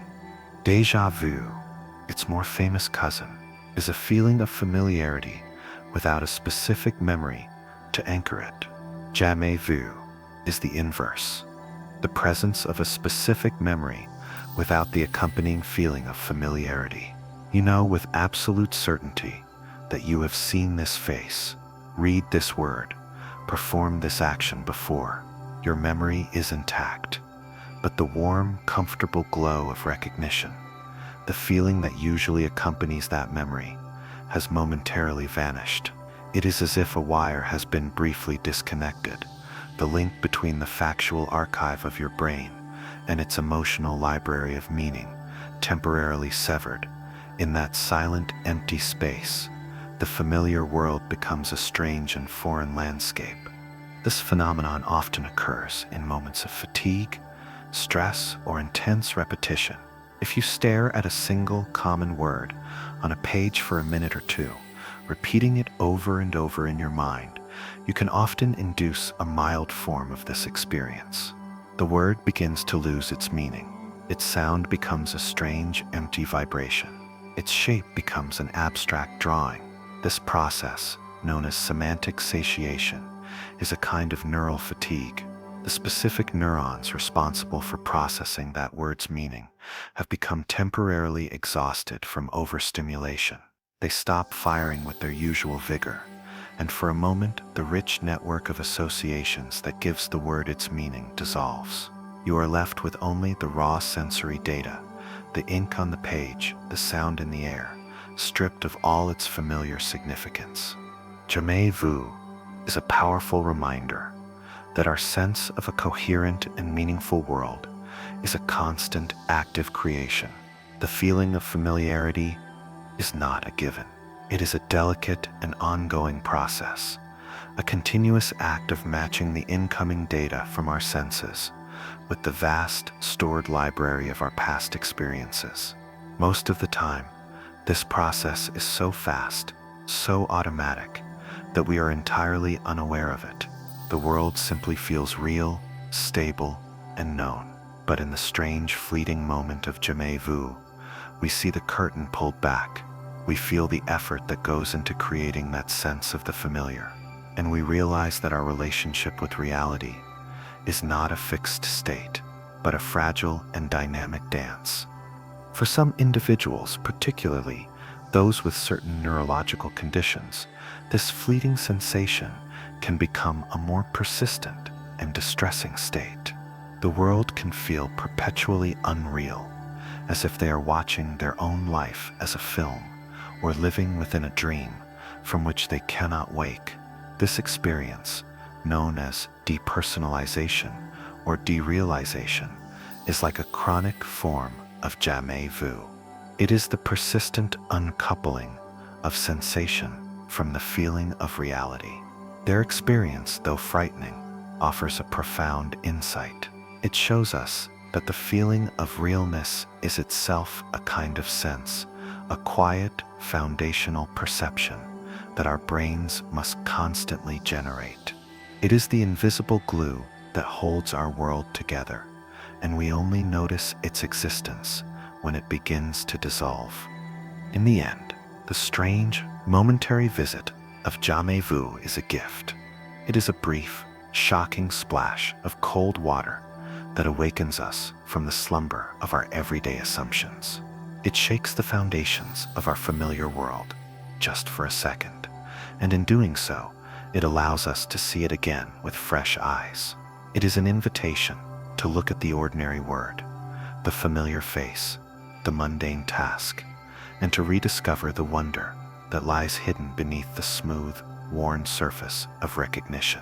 It is a fleeting, accidental form of mindfulness, a momentary return to the pure, unlabeled perception of a child. It is a quiet, unsettling, and ultimately beautiful reminder that the world is, in every single moment, far stranger and more mysterious than we think. There is a feeling that stills the mind and quiets the heart. It is the emotion you experience when you stand before something vast, something that transcends your ordinary frame of reference. The sight of a star-filled sky, the immense roaring power of a waterfall, the intricate, impossible beauty of a single snowflake. This is the feeling of awe. It is more than just surprise, and deeper than simple admiration. It is a state of profound wonder, a mixture of beauty and a gentle, humbling fear. And in the presence of this powerful emotion, something remarkable happens to your perception of time. The frantic, hurried pace of the everyday world seems to fall away. The seconds stretch, the minutes expand, and for a brief, luminous moment, you feel as if you have stepped into a deeper, slower, and more spacious reality. This elastic sense of time is not just a subjective feeling. It is a measurable psychological effect. When scientists induce a state of awe in a laboratory setting by showing people breathtaking videos of nature or vast, complex works of art, they find that people's estimates of time become longer and less accurate. They feel as if more time has passed than actually has. The reason for this temporal expansion lies in how awe changes the focus of your attention. In our day-to-day lives, our attention is often narrow, focused on our own goals, our worries, our to-do lists. We are living in a small, self-centered bubble of time, but awe shatters that bubble. It pulls your attention outward, away from your small self, and towards the vast, magnificent otherness of the world. In this expanded state of awareness, your brain is flooded with a rich and complex stream of new information. It is working harder to process the vastness of the vista, the complexity of the pattern, the sheer, overwhelming scale of the experience. This increased cognitive load, this density of perceptual experience, is what seems to stretch time. Your brain's internal clock measures the passage of time not in absolute seconds, but by counting the number of new events and perceptions it processes. In a moment of awe, you are experiencing more of the world in each second, and so, when you look back on that moment, your memory tells a story of a longer, richer, and more significant duration. You are not just seeing more, you are living more in each moment. This is a gentler, more beautiful version of the time-slowing effect that people report during moments of intense fear. When your life is in danger, your brain goes into a state of hyper-arousal, recording every detail with incredible precision. This density of memory makes the event seem to unfold in slow motion when you recall it later. Awe is the positive counterpart to this survival mechanism. It is a state of positive hyperarousal. It is the same heightened attention, the same rich encoding of memory but it is triggered not by a threat to your survival, but by an expansion of your understanding. It is your brain's way of telling you, pay attention. This is important. This is something worth remembering. It is a mechanism designed not just for physical survival, but for psychological and spiritual growth. The gifts of this temporal expansion are profound. In a world that often feels rushed and fragmented, a moment of awe is a powerful antidote. By making you feel as if you have more time, awe can increase feelings of patience, generosity, and well-being. It can diminish the anxious feeling that there is never enough time to get everything done. It provides a sense of perspective, reminding you that your own worries and deadlines are small and temporary when set against the vast, timeless backdrop of the universe. A walk in an old forest, a moment spent watching the clouds, a deep dive into a piece of music. These are not just pleasant distractions. They are acts of temporal recalibration, a way of resetting your internal clock to a slower, more graceful, and more expansive rhythm. Ultimately, the feeling of awe is a form of connection. It is the sensation of your small, finite self touching something vast, ancient, and infinite. And in that moment of contact, the rigid, self-imposed boundaries of your own timeline seem to dissolve. You are not just an individual living out a brief span of years. You are a part of something much larger, a participant in a story that began long before you and will continue long after you are gone. The stretching of time that you feel in a moment of awe is a glimpse of that larger story. It is a gentle, humbling, and deeply peaceful reminder that you are connected to the timeless, to the eternal, to the vast and beautiful mystery of existence itself. There is a particular kind of memory that lives not just in the mind, but in the body. It is a feeling that is both sweet and sorrowful, a gentle ache that is also a warm embrace. It is the feeling of nostalgia, the emotional resonance of the past, echoing in the present moment. We often think of nostalgia as a purely mental event, a wistful journey through the landscapes of our memory, but it is a profoundly sensory experience. It is a memory that can be tasted, a longing that can be smelled, a feeling of home that can be heard in the notes of a half-forgotten song. It is a testament to the power of our senses, not just to record the world, but to build emotional tunnels through time, allowing us to step, for a fleeting moment, back into the felt reality of a world that is forever gone. Consider the taste of a food from your childhood, a specific kind of cookie your grandmother used to bake, the particular sweetness of a candy from a long-lost corner store. When you taste that flavor again, years later, you are not just experiencing a combination of sweet and salty. You are tasting a moment in time. The experience can be overwhelming, a sudden, unexpected flood of feeling that seems to come from nowhere. It is more than just a memory being triggered. It is an entire emotional and physiological state being resurrected.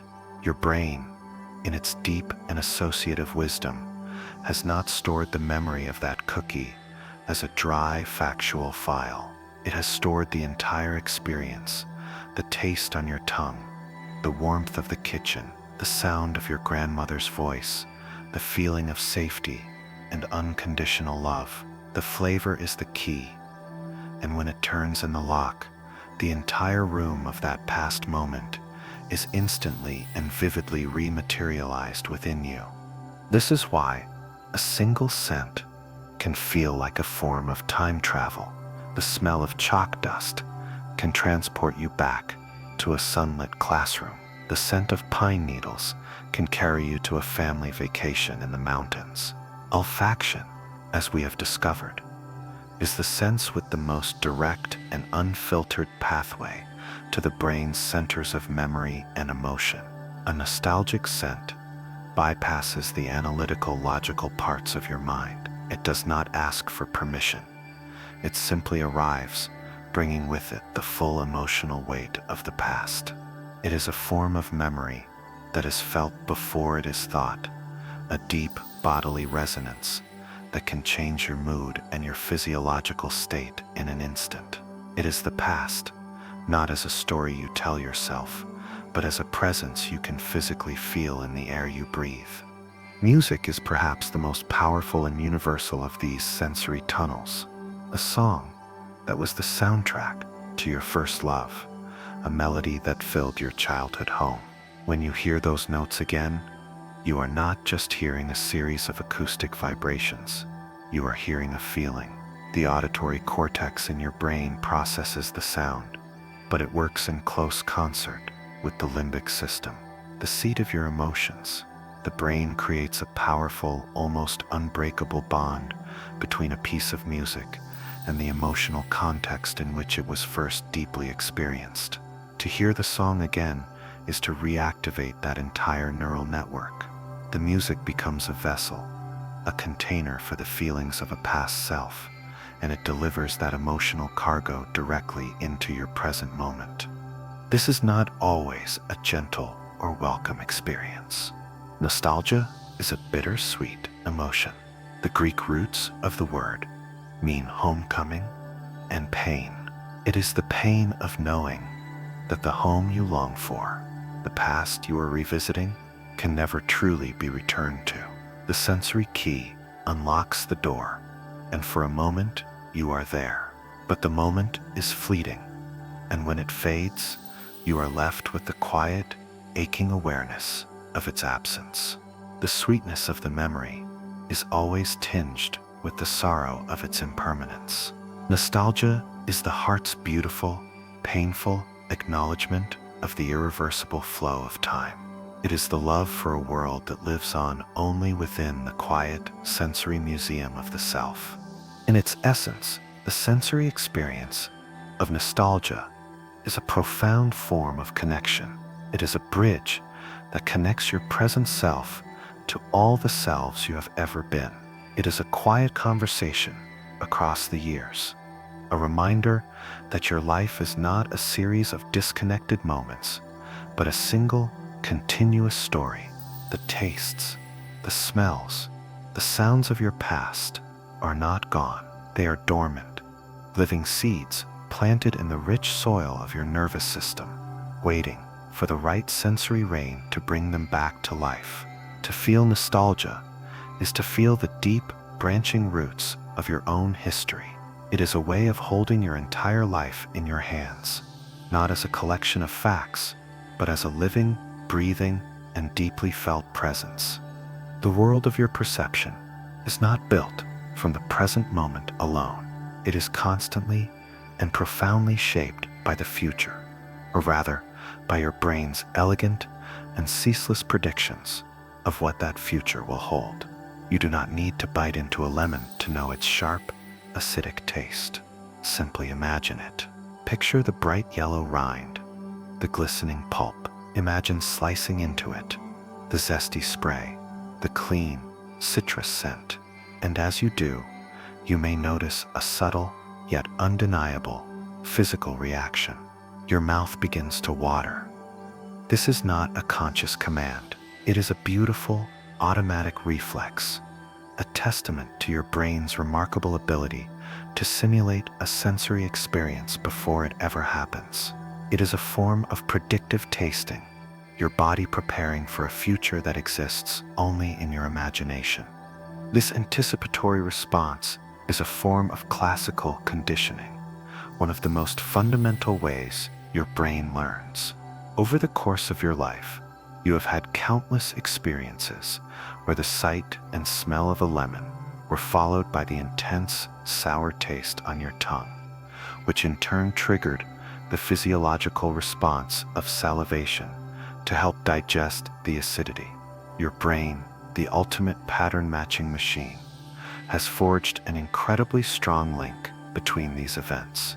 Now, the mere thought of a lemon is enough to activate the entire neural pathway, Your brain predicts the imminent arrival of the sour taste, and in its wisdom, it preemptively triggers the final physical response. You are, in a very real sense, tasting the memory of a lemon, and your body is responding as if it were real. This predictive simulation is not limited to taste. It is a constant background process that underlies all of your interactions with the world. Before you reach out to lift a glass of water, your brain has already simulated the action. It has predicted the weight of the glass, the coolness of its surface, the amount of muscular force required to lift it without spilling.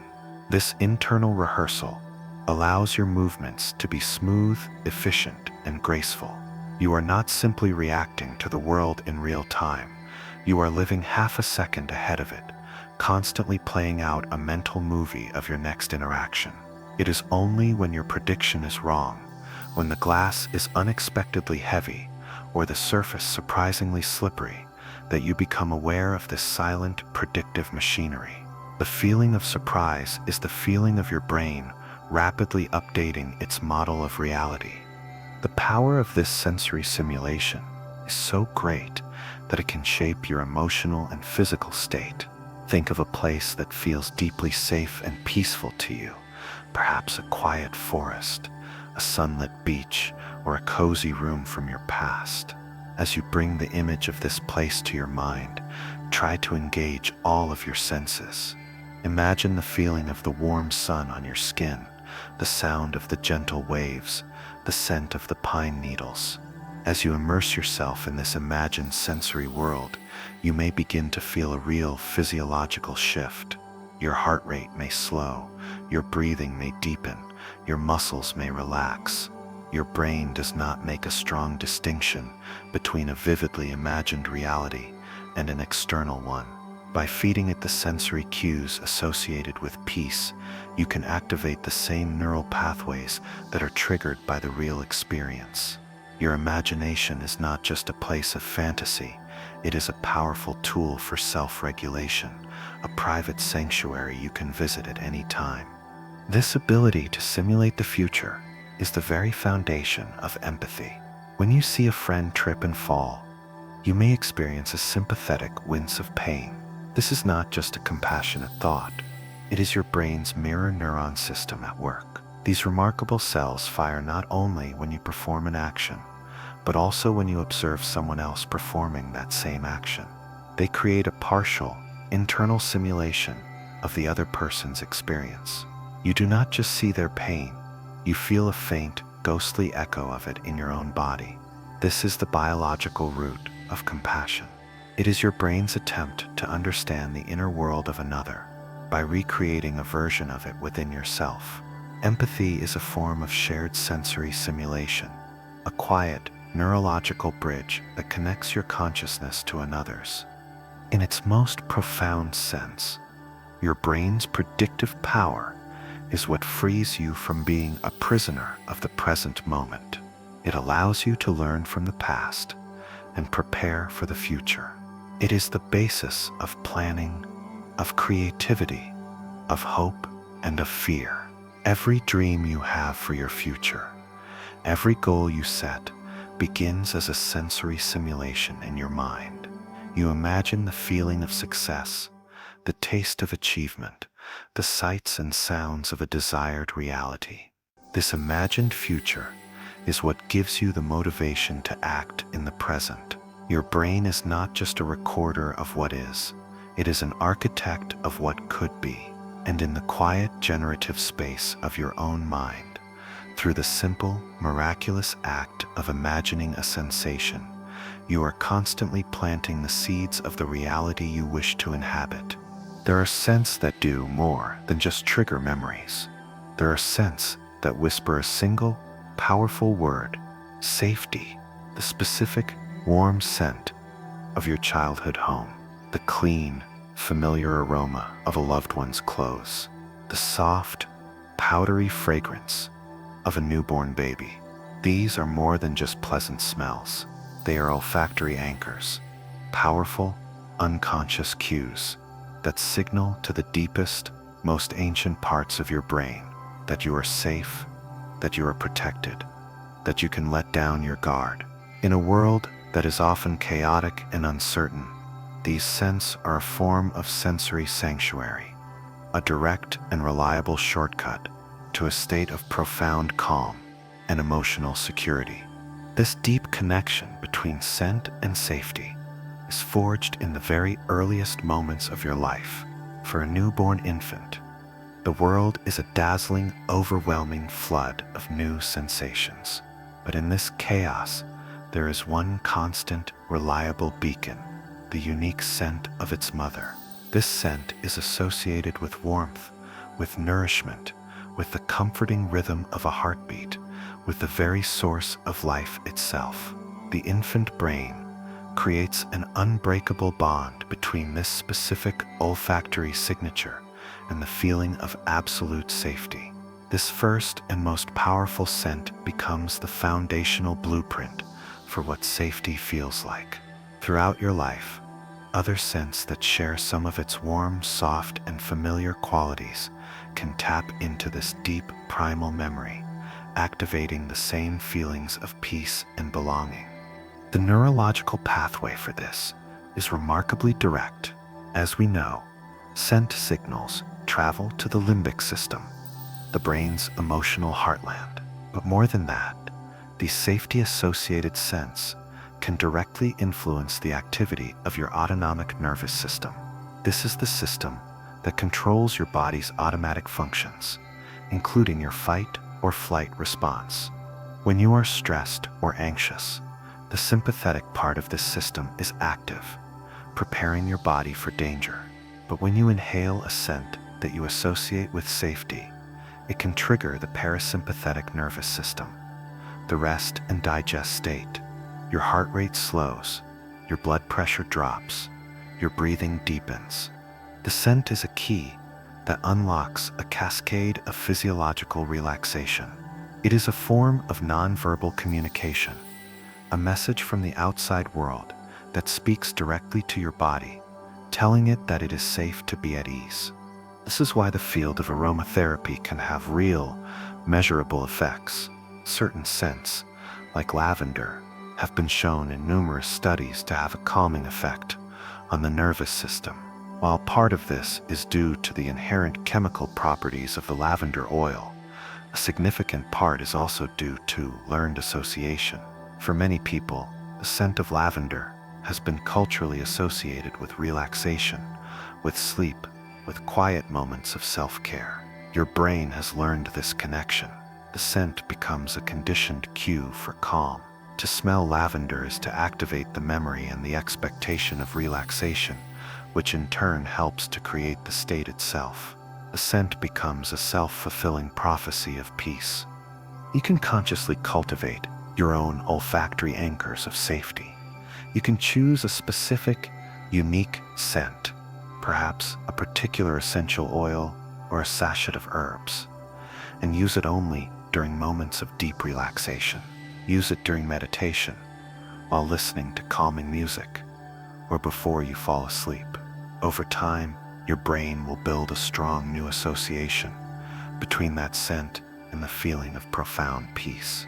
The scent will become your personal key. Then, in a moment of anxiety or stress, when you are out in the world, you can simply inhale that scent, and it will act as a portable piece of your sanctuary.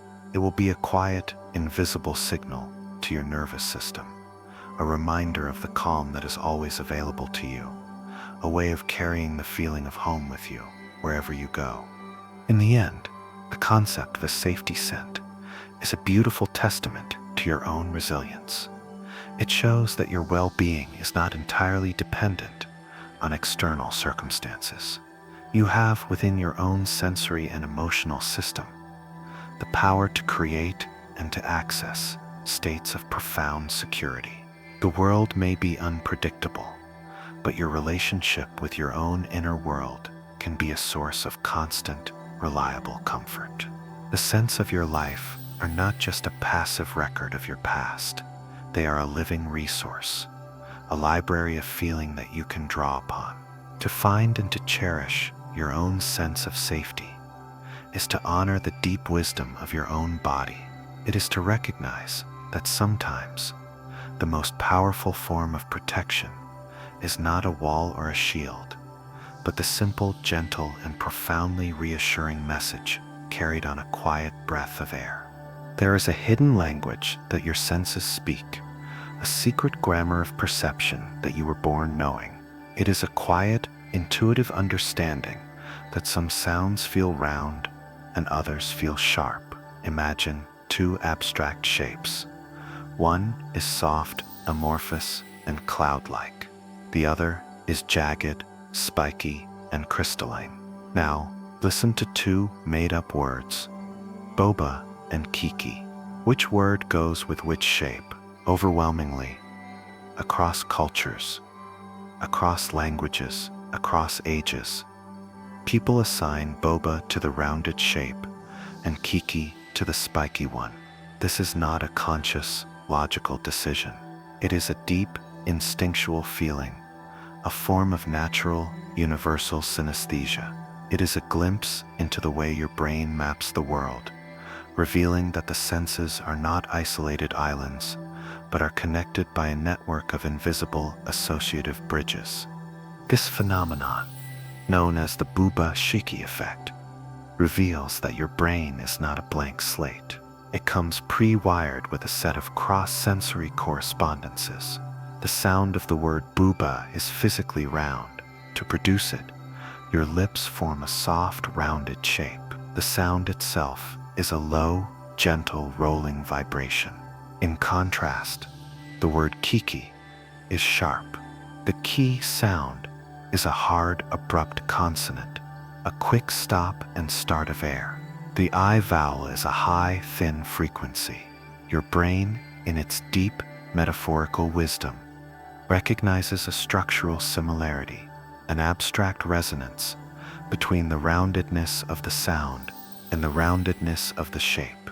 It is a form of sensory poetry, your mind finding a natural harmony between the world of sound and the world of sight.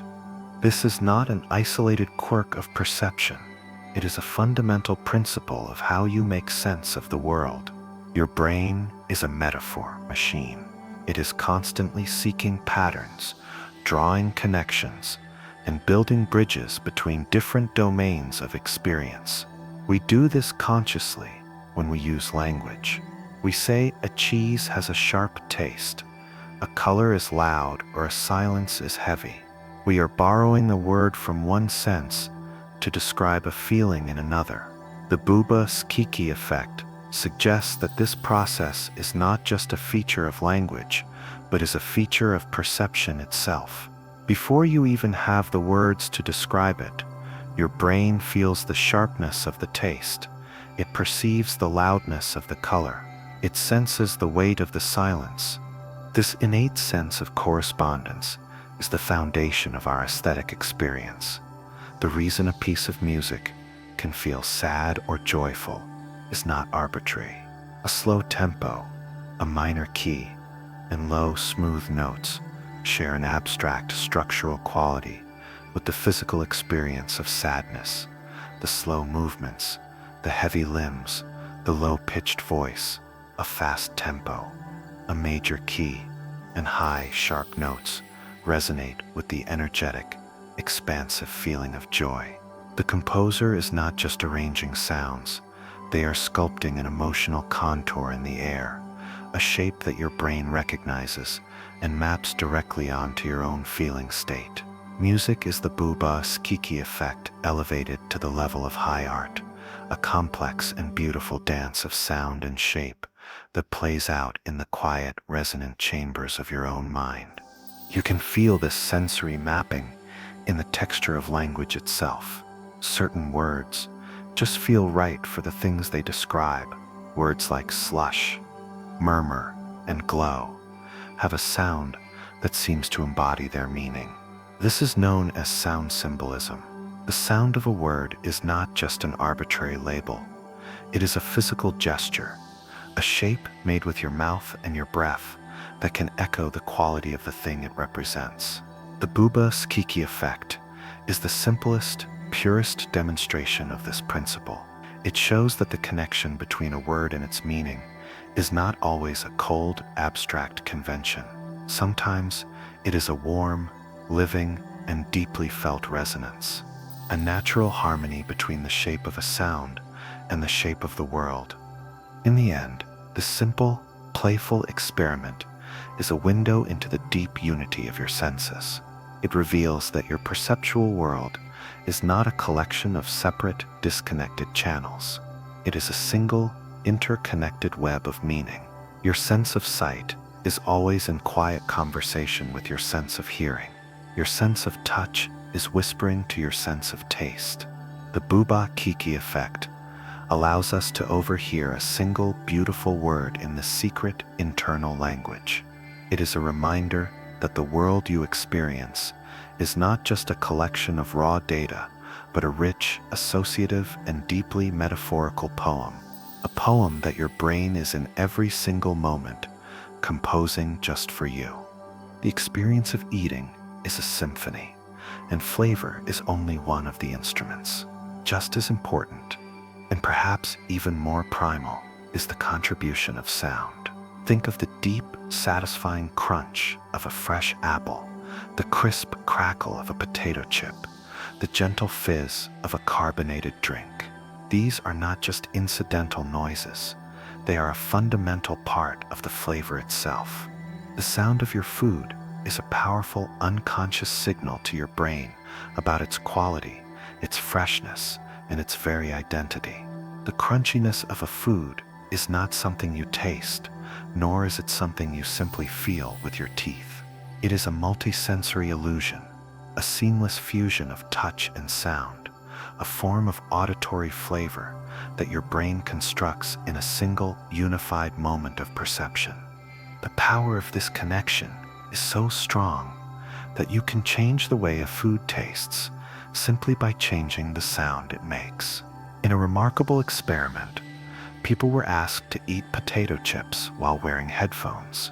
As they ate, the sound of their own chewing was played back to them, but the sound was subtly altered. When the crunching sound was made louder and higher pitched, people rated the chips as significantly fresher and crispier. When the sound was made softer and lower pitched, they rated the exact same chips as stale and soggy.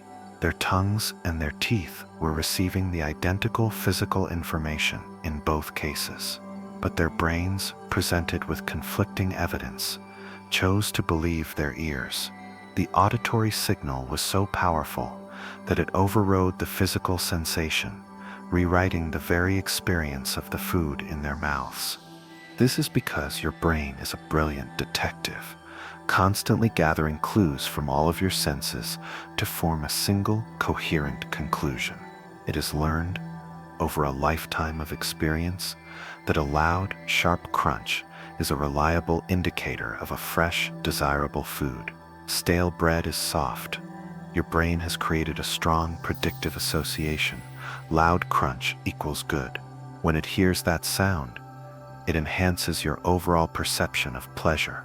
When the sound is absent, it sends a subtle signal of disappointment, a warning that this food might not be as good as you had hoped. You are not just eating a chip. You are eating the memory and the expectation of every chip you have ever eaten before. This interplay between sound and texture is not limited to crunchiness. Think of the difference between still water and sparkling water. The chemical composition is nearly identical, but the experience is entirely different. The gentle tingling of the bubbles on your tongue is a tactile sensation, but it is the accompanying sound, the soft, effervescent hiss, that completes the perception of sparkling. The sound enhances the physical feeling, making it seem more vibrant and alive. The food and beverage industry understands this principle intimately. They spend millions of dollars engineering the perfect sound for their products. The precise snap of a chocolate bar, the satisfying pop of a cork, the optimal crackle of a breakfast cereal.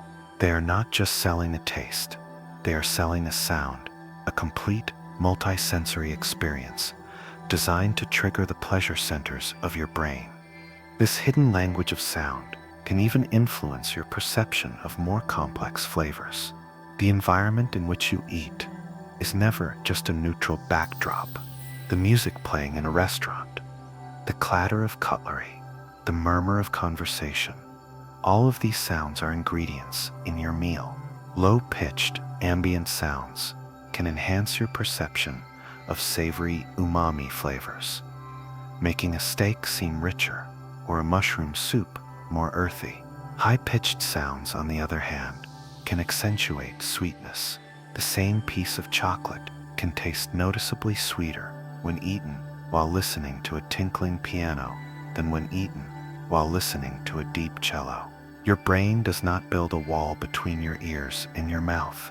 The two senses are in constant, fluid conversation, each one subtly changing the other's report before it reaches your conscious awareness. In its most beautiful sense, the auditory flavor of your food is a reminder of the joy of paying attention. So often we eat distractedly, our minds elsewhere, barely noticing the rich sensory tapestry of the meal. But to truly taste is to listen. It is to notice the gentle clink of the fork, the soft tear of the bread, the satisfying crunch of the salad. To bring your full awareness to the soundscape of your food is to unlock a new dimension of flavor, a hidden layer of pleasure that was always there, waiting to be heard. It is a form of edible music, a quiet symphony that plays for you in every single bite. It is a testament to the fact that even the simplest act of nourishment is, for a brain as complex and as artful as yours, a profoundly multi-sensory masterpiece. There is a sensation that is one of the most mysterious and beautiful experiences of the human body. It is a feeling that is both physical and emotional, a sudden, pleasurable shiver that can cascade down your spine, raising the hairs on your arms and leaving you with a lingering sense of wonder. It can be triggered by a sudden, breathtaking chord change in a piece of music, a soaring vocal melody, or a moment of profound truth in a poem. This is the phenomenon of frisson, a French word for aesthetic chill. It is not just a figure of speech. It is a real physiological event. It is the physical manifestation of being deeply moved, a bodily echo of a moment of pure, unexpected beauty. It is your nervous system's way of giving a standing ovation. The secret to this delightful shiver lies in the brain's reward system, the same ancient network that is responsible for the pleasure we feel from food, from love, and from other fundamental survival activities. This system is mediated by the neurotransmitter dopamine, the molecule of motivation and delight. And one of the most powerful triggers for a dopamine release is the violation of expectation. Your brain is a masterful prediction machine, constantly and unconsciously forecasting what is about to happen next. In music, it is always anticipating the next note, the next chord, the next rhythmic beat, based on all the musical patterns it has learned throughout your life. Most of the time, the music fulfills these expectations, creating a sense of comfort and stability. But in a moment of frisson, the artist does something unexpected. The music takes a sudden turn. A quiet passage erupts into a loud crescendo. A predictable chord progression resolves in a surprising and beautiful way. A solo instrument enters with a haunting, unfamiliar melody. In that moment, your brain's prediction is violated. There is a split second of neurological surprise, a momentary state of uncertainty, and when the new, unexpected pattern is revealed to be not a threat, but a thing of profound beauty, your brain floods your system with a rush of dopamine. It is a reward for having your world expanded, for having your understanding of what is possible enriched. The frisson is the physical sensation of that dopamine release, the pleasure of the surprise made tangible on your skin. This is why frisson is such a personal and subjective experience. Whether or not you experience a chill from a piece of music depends entirely on your own unique history of listening. An experienced musician, whose brain has a deep and complex model of musical patterns, may be moved by a subtle, sophisticated harmonic shift that a casual listener might not even notice. Conversely, a simple, powerful melody might trigger frisson in someone hearing it for the first time, while the musician might find it too predictable. The chill happens at the precise, delicate intersection of what you know and what the art presents. It is a personal conversation between your memory and the moment, a surprise tailored just for you. This sensation is not limited to music. It can be triggered by any powerful, emotionally resonant experience that involves a buildup and release of tension, the climax of a powerful film, a moment of profound revelation in a novel, the sight of an act of incredible courage or compassion. All of these things can create that same pattern of violated expectation and beautiful resolution. Even a purely intellectual experience, like grasping a complex scientific concept for the first time, can trigger a cognitive frisson. It is the feeling of your own mental model of the world suddenly and beautifully expanding to accommodate a new and powerful truth. It is the physical sensation of learning, of understanding, of your own mind growing in a moment of insight. In the end, the experience of frisson is a profound testament to the deep connection between your mind and your body, between thought and feeling, between the abstract and the physical.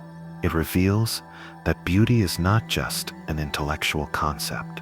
It is a biological event. It is something your body feels and responds to in a direct and powerful way. The goosebumps on your skin are a quiet, involuntary acknowledgement that you have just encountered something meaningful, something that has touched you and changed you in some small way. Frisson is the language the body uses to speak of transcendence. It is a gentle, shivering reminder that you are not just a thinking machine, but a feeling, resonant instrument, exquisitely tuned to the beautiful, surprising, and endlessly mysterious music of the world. There is a quiet magic that your brain performs whenever you enter a familiar space. It is a form of sensory alchemy, a subtle and instantaneous act of fusion. Think of your childhood home, a favorite park, or the quiet corner of a library where you love to read. Your memory of this place is not a collection of separate, disconnected files, one for the quality of the light, another for the scent of the air, a third for the familiar ambient sounds. Instead, it is a single, unified, and indivisible feeling. This is the sense of place. It is the brain's remarkable ability to weave the disparate threads of your senses into a single, seamless tapestry of experience, creating a perception that is far richer and more meaningful than the sum of its parts. Each place you know has its own unique sensory fingerprint, a chord of perception that once struck resonates with the full emotional weight of every moment you have ever spent there. This holistic perception is not how your senses initially gather the data. Your eyes detect photons, your ears process vibrations, your nose captures molecules. Each sense speaks its own distinct language. But in the higher associative areas of your brain, these separate languages are translated into a common tongue. The brain acts as a masterful conductor, taking the melody from the visual cortex, the harmony from the auditory cortex, and the deep emotional bass notes from the olfactory system, and blending them into a single coherent piece of music. The specific way the afternoon light filters through a particular window, combined with the faint scent of old wood and the distant hum of traffic, is not three separate sensations. It is a singular, unique, and instantly recognizable chord of perception that your brain learns to identify as home. The creation of this sensory fingerprint is a slow, gradual process of learning. The first time you enter a new space, your brain is working hard to map it, to make sense of the new flood of information. But with each subsequent visit, the neural pathways associated with that place become stronger, more efficient. The brain learns to recognize the pattern. It begins to treat the collection of sensory cues not as individual notes, but as a familiar melody. This is why you can often recognize a familiar place from a single fleeting clue: the specific creak of a floorboard, the particular shade of a painted wall. A single sensory thread is often enough for your brain to instantly and effortlessly pull the entire tapestry of that place into your conscious awareness. This is also why a place can feel profoundly different at different times. The same forest that feels peaceful and welcoming in the bright, birdsong-filled light of a spring morning can feel mysterious and foreboding in the deep, silent twilight of a winter evening. The physical space is the same, but the sensory fingerprint has changed. The light, the sounds, the scents, the very temperature of the air, all the notes in the chord have shifted, and so your brain composes an entirely new piece of music, one with a completely different emotional tone. Your sense of place is not a static photograph. It is a living, breathing performance, a symphony that is constantly being reorchestrated by the changing conditions of the world. Our modern world, with its generic and often sterile environments, can sometimes starve this deep and ancient sense. An office building, a shopping mall, a chain hotel, these places are often designed to be uniform, to have no distinct sensory fingerprint. They are places of sensory poverty, and in these spaces, we can feel a subtle sense of disorientation, of not being fully present. We have not been given the rich, multi-sensory information that our brains need to build a deep and meaningful map of where we are. This is why returning to a place that is rich with sensory character, a bustling market, an old quiet church, a wild and wine-swept beach, can feel so grounding. It is a form of sensory nourishment, your brain delighting in the complex, beautiful data it was evolved to process. In its most profound sense, your sense of place is the foundation of your feeling of belonging. To know a place is not just to be able to navigate it. It is to have an intimate sensory relationship with it. It is to know its moods, its rhythms, its quiet, secret language. It is this deep sensory mapping that transforms a mere location into a home, a sanctuary, a place that feels like an extension of your own self. It is a quiet, ongoing conversation between the landscape of the world and the landscape of your own mind. And in this conversation, you find your own place in the universe, not as an abstract set of coordinates, but as a living, breathing, and deeply felt presence, rooted in the rich sensory soil of the earth itself. There is a quiet, invisible bridge that connects your inner world to the inner world of another. It is a form of perception so fundamental that it underlies our very ability to understand, to connect, and to care for one another. When you see a friend smile, you do not just see the upward curve of their lips. You feel a faint, ghostly echo of their joy in your own body. When you watch an athlete strain to lift a heavy weight, you may feel a subtle, sympathetic tensing in your own muscles. This is not just imagination. It is the work of your mirror neuron system, a remarkable network of cells in your brain that simulates the experiences of others within yourself. This is the physical, neurological basis of empathy, the quiet sensory foundation that allows you to feel not just for another person, but in a small and gentle way, to feel with them. These mirror neurons are a fascinating class of brain cells. They fire not only when you perform an action yourself, but also when you simply observe someone else performing that same action. When you watch someone reach for a cup of water, a specific set of neurons in your motor cortex becomes active. The very same neurons you would use to perform that action yourself. Your brain is creating a partial internal simulation of their movement. It is not just passively observing. It is actively reenacting the experience in a safe, virtual space within your own mind. This simulation is what gives you an immediate, intuitive understanding of the other person's intentions, their goals, and their physical state. You understand what they are doing because, on a neural level, you are doing it too. This mirroring extends beyond simple actions into the realm of sensation and emotion. When you see someone gently stroke their own arm, the part of your brain that processes the sensation of touch, your somatosensory cortex, becomes active in the very same location. You do not feel the touch as if it were happening to you, but you feel a faint resonance of it, a pre-verbal, bodily understanding of their sensation. The same is true for emotion. The sight of a pained expression on another's face can activate the parts of your own brain associated with experiencing pain. This shared neural activation is the very root of compassion.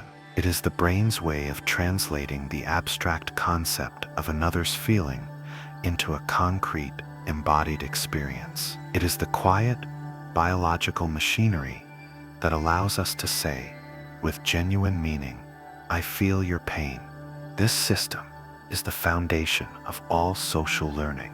An infant learning to smile does so by watching and mirroring the smiles of its caregivers. A child learning to speak does so by internally simulating the complex mouth movements of the adults around them.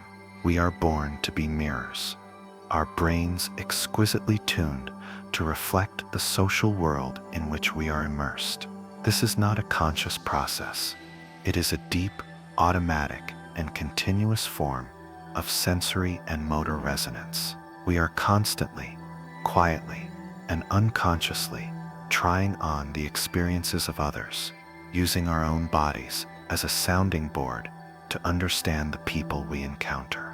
Of course, this system is not a perfect mind-reading device. The intensity of your mirroring response is modulated by your relationship to the other person, your own emotional state, and your focus of attention. You are more likely to mirror the feelings of someone you love than a stranger, but the fundamental capacity is always there. It is a testament to the fact that we are not isolated, self-contained beings. We are deeply and neurologically interconnected. The boundary between yourself and another is more porous, more fluid than you might imagine. Your very brain is built on the premise that to understand another is to become, in some small, safe, and simulated way, that other person. In its most beautiful sense, this empathetic mirroring is a quiet rebellion against the illusion of separation. It is a constant, biological reminder that we share a common neural language, a shared capacity for joy, for pain, for striving, for feeling. It is the invisible thread that weaves individual consciousness into the fabric of a family, a community, a species. To feel empathy is to step, for a moment, outside the narrow confines of your own ego and to experience the world through the sensory and emotional windows of another. It is the most profound form of perception, one that looks beyond the surface of things and senses the shared beating heart of our common humanity. And now, as our journey through the quiet universe within comes to a gentle close, let us rest in the ultimate synthesis of all sensation. It is a feeling so fundamental, so constant, that it is like the air you breathe, present in every moment, yet noticed only in its absence. It is the simple, profound, and miraculous sense of being here. It is the feeling of presence. This is not a sixth sense, but the final, unified chorus of all your senses, singing in perfect harmony. It is the seamless blending of the light entering your eyes, the the sounds reaching your ears, the feeling of the air on your skin, and the silent, rhythmic hum of your own body. It is the ultimate act of integration, the brain's masterpiece, the creation of a single, stable, and coherent feeling of now. Every other sense we have explored tonight is a single instrument in this grand orchestra. Proprioception provides the deep, grounding rhythm section, the quiet certainty of your body in space. Interoception is the gentle internal melody, the feeling of your own aliveness.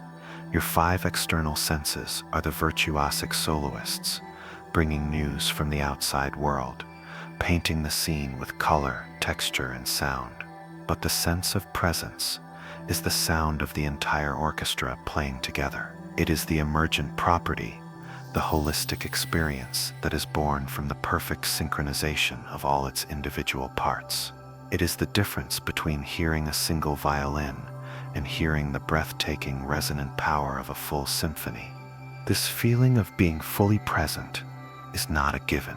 It is a delicate state, easily disrupted.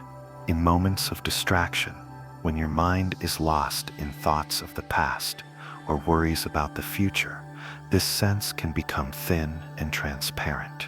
You are physically here, but your consciousness is elsewhere. You are looking, but not truly seeing. You are hearing, but not truly listening. The instruments are all playing, but the conductor, your focused attention, has left the podium. The music becomes a distant, muffled noise. To return to presence is to gently and kindly invite the conductor back.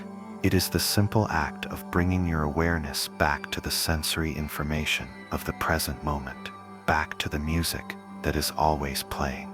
You can feel this shift right now. Gently bring your attention to the feeling of your body. Notice the points of contact between you and the surface you are resting on. Feel the gentle weight of gravity, the silent anchor that holds you to the earth. Now listen. Listen not for any particular sound, but to the entire soundscape of your room, the soft hum of the building, the distant whisper of the wind, the profound silence that lies between the sounds.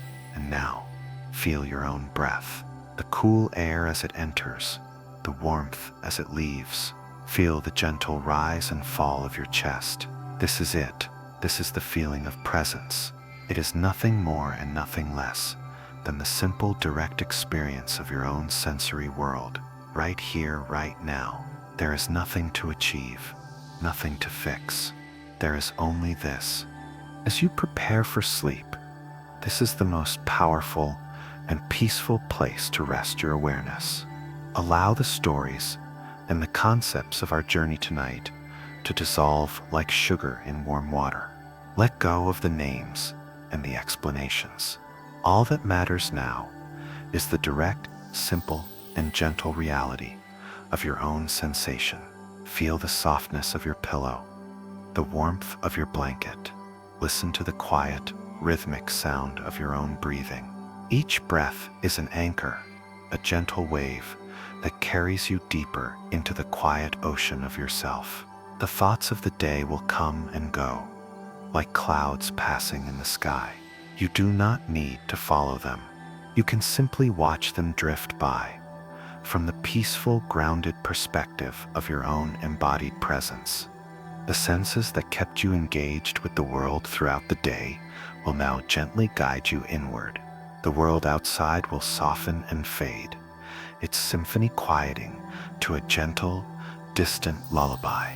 Your awareness will turn from the outer world to the inner one, to the quiet, peaceful landscape of your own being. In this calm, you can feel the final, beautiful truth that you are not separate from this web of sensation. You are this web of sensation. You are the seeing, the hearing, the feeling, the breathing, and as you drift deeper into rest, you are simply letting go, allowing the beautiful, complex music of your consciousness to resolve into its final peaceful chord, the deep and restorative silence of sleep. So breathe in, softly, and as you breathe out, let go. Let go of the day. Let go of the night. Let go of everything. And just be. Good night.